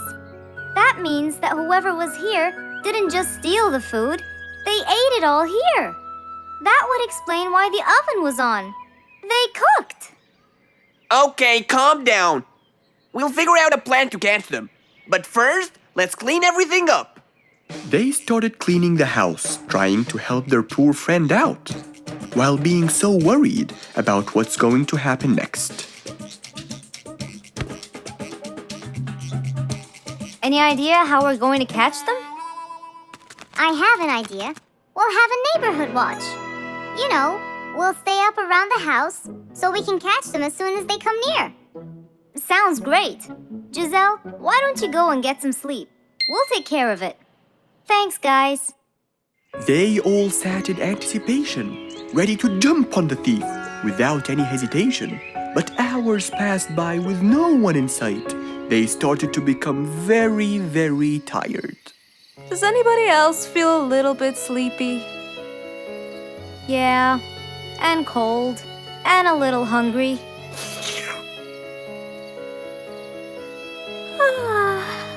Parrot, do you see anyone from up there? No, no one's around. Guys, you can go home. I'll stay here for the rest of the night. I'm not tired.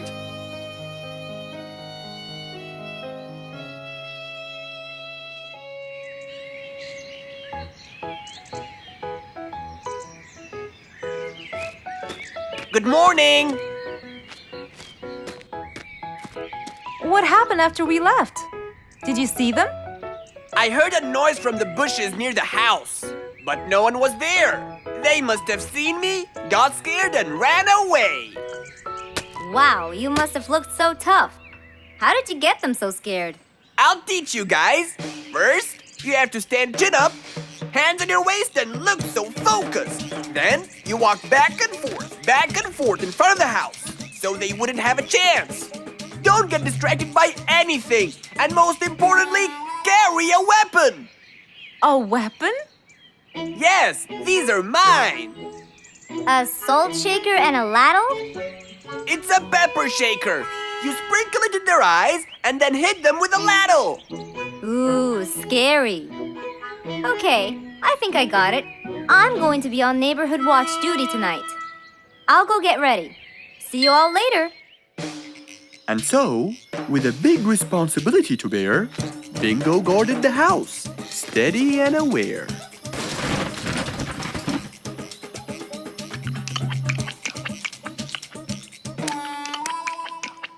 Zebra, what are you doing? What? Where am I? Giselle's house. What is that noise? Did you catch him? Yes, it's Zebra. He's been sleepwalking and eating all your food. Oh no! Giselle, I'm so sorry. I wasn't stealing your food. This happened before. I sleepwalk a lot. Don't be mad. I can't believe it's been you all along. That is so funny. You're not going to tell everyone about it, are you? If she doesn't, I will. I knew you couldn't scare a thief away with a ladle. You could! You know what? I'm just happy Giselle is safe. I'll just go home now. I need some sleep.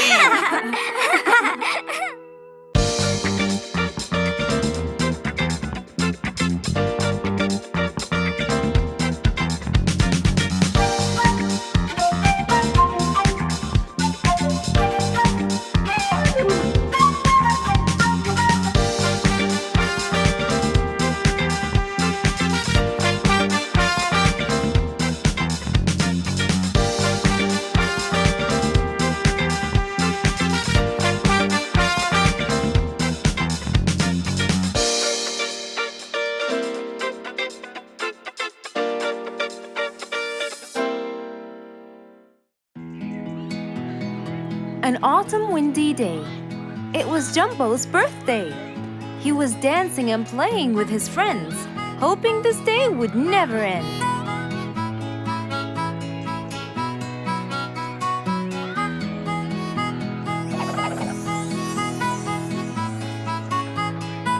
Everyone ran to hide all the same, but Jumbo slipped and fell. And that was the end of the game. All the animals heard the fall, but Mommy Jumbo ran before them all. Jumbo!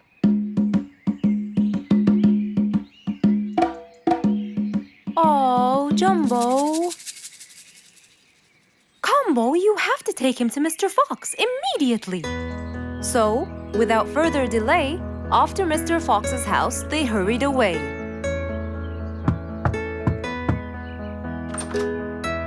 Hey, Mrs. Combo, what's wrong? Help me, Mr. Fox. Jumbo is ill. Oh, please, come in.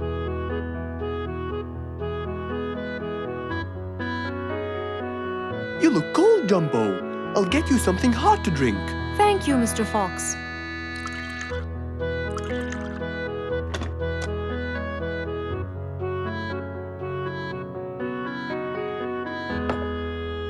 We were celebrating Jumbo's birthday. Oh, happy birthday, Jumbo. Thank you, Mr. Fox.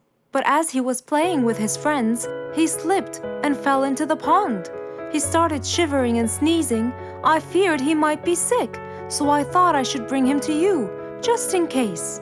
Well, why don't you lie down, Jumbo, and let's take your temperature. Open your mouth. Say ah. Ah. Fever, stuffy nose, red dots all over his trunk. It's definitely sniffles. Oh my, sniffles? Don't worry, Mrs. Combo. It's just a sniffles fever. It will go away. All you need, champ, is some rest and just one pill of antidote. And when you're better, you can go back to play with your friends. Thank you, Mr. Fox. After thanking Mr. Fox, Mrs. Combo took Jumbo back home to let him rest.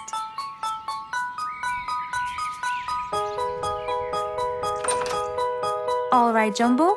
Now all you need to do is follow Mr. Fox's advice and keep Mr. Thermometer under Under my tongue? To find out if I'm all better so I can go outside and play with my friends? But first, you gotta Keep my thermometer in my mouth? Right, son. You can count on me. Now, you'll stay put and oh, sorry. Call me when it beeps.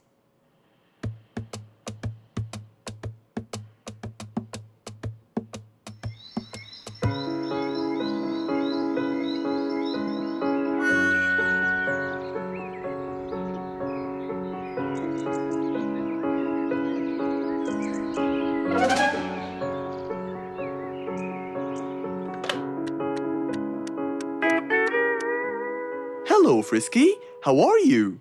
Hi, Mr. Fox. Roo and I were playing and I'm about to win. Listen, Frisky. I'm going to visit Jumbo now and check on him. I'm sure he'd be really happy if you and Roo come with me.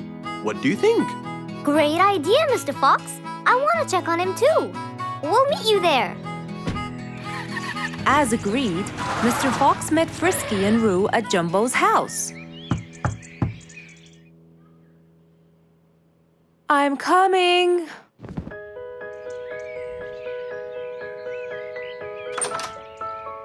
Hello, Mrs. Combo. We came to check on Jumbo. I hope he's feeling better now. Why, yes, Mr. Fox. Come in, everyone. Hey, Jumbo! I came to check on you. And I brought your friends along too. Are you feeling better now? Hi, Mr. Fox. Hi, guys. Hey, Jumbo. How are you feeling? Well, I feel better, but... Well, we need to take your temperature one more time, Jumbo. Is it time? It's time, all right? What does it say? Well, let's see. Your temperature is, oh. Your temperature is just fine and dandy, Jumbo. You're not sick anymore. You are A-OK. Yes! Now we can go outside and play. But first, I need to tell Mom. Mom? Mom? Where could she be? She's not in the kitchen. Mom! She's not in the living room. I wonder where she is. I'm here, in the bedroom. Mom? Are you okay? I think I might have caught a case of sniffles too. Don't worry, dear. I'll be fine. Now why don't you go out and play hopscotch with your friends? I'll join you when I get better. But Mom, I won't be happy if I go to play and leave you here all by yourself. I'll be only thinking of you. So, what do you think you should do, little Jumbo? I have to sit here and take care of you, Mommy. You always take care of me when I get sick. I'll take care of you and never leave you alone. Oh, I love you more than anything in the whole wide world, Jumbo. Now it's time to take your temperature. Right, Mr. Fox? You're absolutely right, Jumbo. So rather than go out to play, by his mother's side, he decided to stay. One nice spring night, Mr. Fox was sitting in his balcony, relaxing and drinking his favorite juice, when suddenly the phone rang.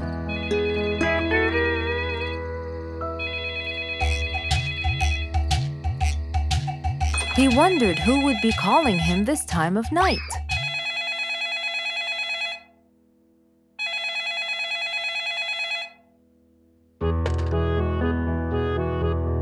Hello? Who is it? Mr. Fox, it's Rorik. Your Majesty, how may I help you? Well, Mr. Fox, I'd like you to come to my house early in the morning to discuss something urgent. Of course. I'll be there. After he hung up the phone, Mr. Fox went to sleep. He was supposed to wake up early. He wouldn't want to miss his appointment with the king.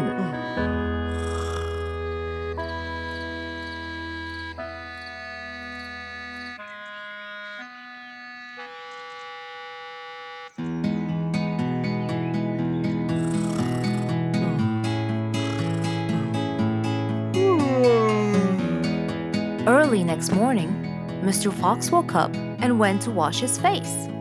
After that, he got dressed and was all ready for his appointment with the king. He got into his car and drove off.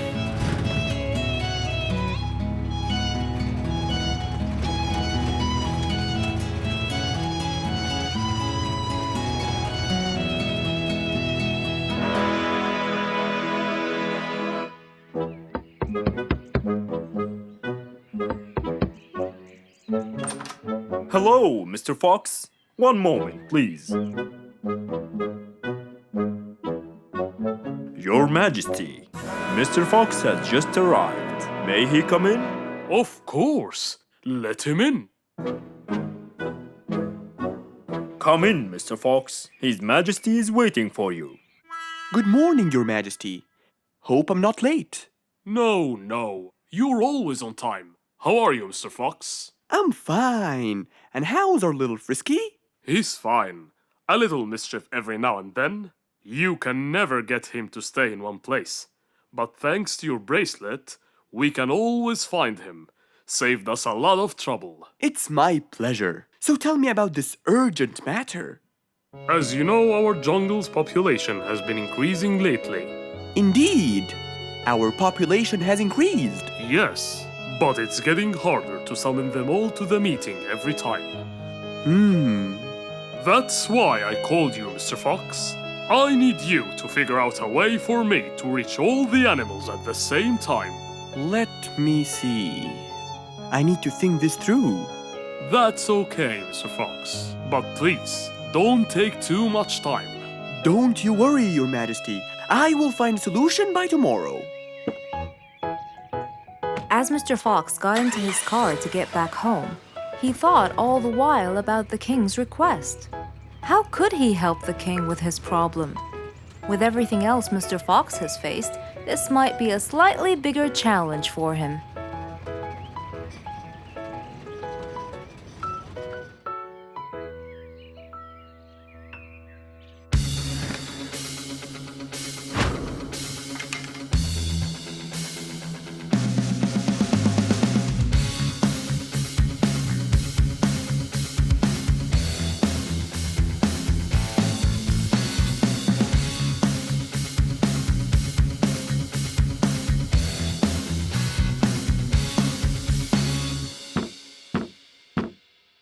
This is more challenging than I thought. Maybe a short break will help. Mr. Fox went back to his house and sat on his sofa. Since he can't think anymore about the king's request, he thought it would be great just to relax and watch his favorite TV show. Everything was peaceful and quiet, but then suddenly, I got it! Mr. Fox rushed back to his workshop. He quickly designed a new device.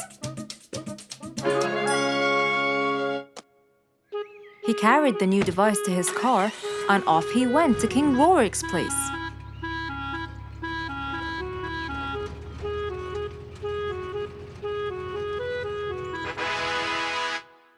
Mr. Fox, I thought you were coming tomorrow. Did you solve my problem? Yes, Your Majesty. This is a solution to your problem. That's great! But what's that, Mr. Fox? This is a megaphone. I made it specially for you. Every time you need to meet the animals, all you have to do is roar into it. Mr. Fox, you're a genius! But be careful. It's powerful. So make sure that no one is around you when you use it. Of course! I can't thank you enough, Mr. Fox. You're a great asset to all of us. It's my pleasure, Your Majesty.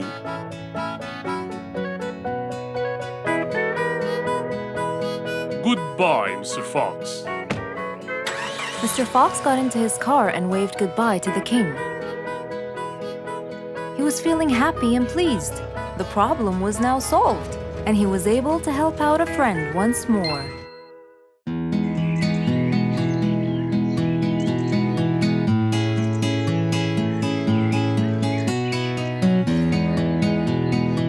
Spike the dragon always bragged about how good he was at photography.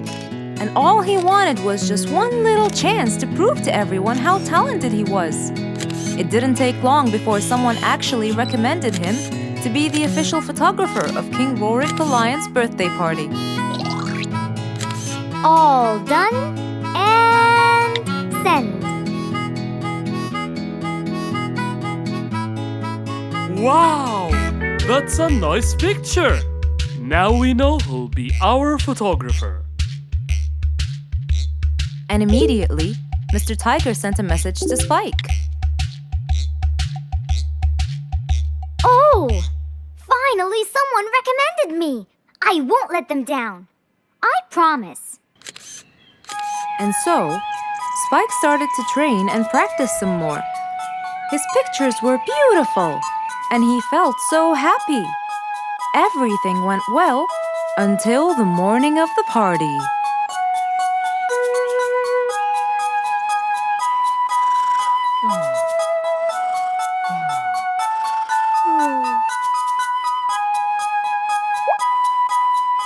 Oh, today's the day. Finally! Maybe I should train some more.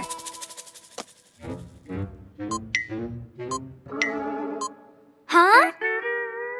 Oh no! What have I done? While Spike was testing his camera, he pressed on something that changed his camera settings. Now all his pictures turned to white. Spike tried to change it back. He cleaned his lens and checked his filters, but all was in vain. What will I do? Oh, what will I do? I must go to Mr. Fox at once. Feeling so worried and sad, and with no clue what to do, Spike held his camera and flew off to Mr. Fox.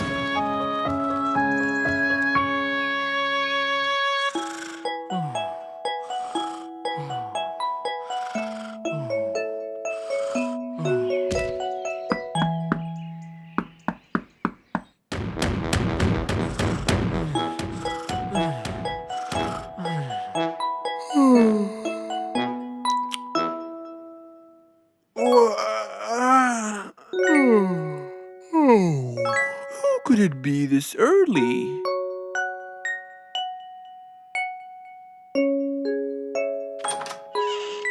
Oh, Spike, it's you. Help me, Mr. Fox. My camera. Help! All white, broken. Help! calm down, calm down. Please, come in. Spike followed Mr. Fox inside. He sat down and started to speak slowly. You know today's the king's birthday party. Yes, and you've been hired as the official photographer. Congratulations, Spike. Oh, Mr. Fox, it would soon be condolences. What? Why? My camera, it's broken. Broken? Yes, I woke up early today and tried to check it. But I found that every picture I take becomes white. Have you checked the lens? Yes, and I re-cleaned them to be sure. But it's no use. And the filter? Everything. The lens and the filter. Can I take a look at it? Mr. Fox held the camera and started to check the settings. Where could I buy another one now? Do you have a professional or digital one? I don't think you'll need it, Spike. I'll go straight to prison, right? No, it wouldn't be fair to send the most talented photographer to prison. They'll all laugh at me. Are you sure about that?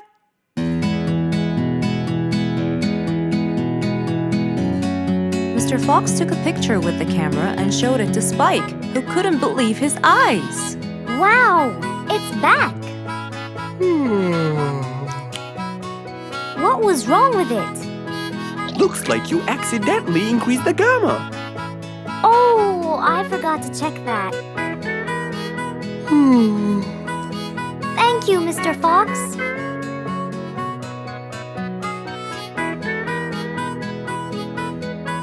I'll go now. See you at the party. That would be awesome. With that, Spike walked out of Mr. Fox's place. He went back home with a smile on his face.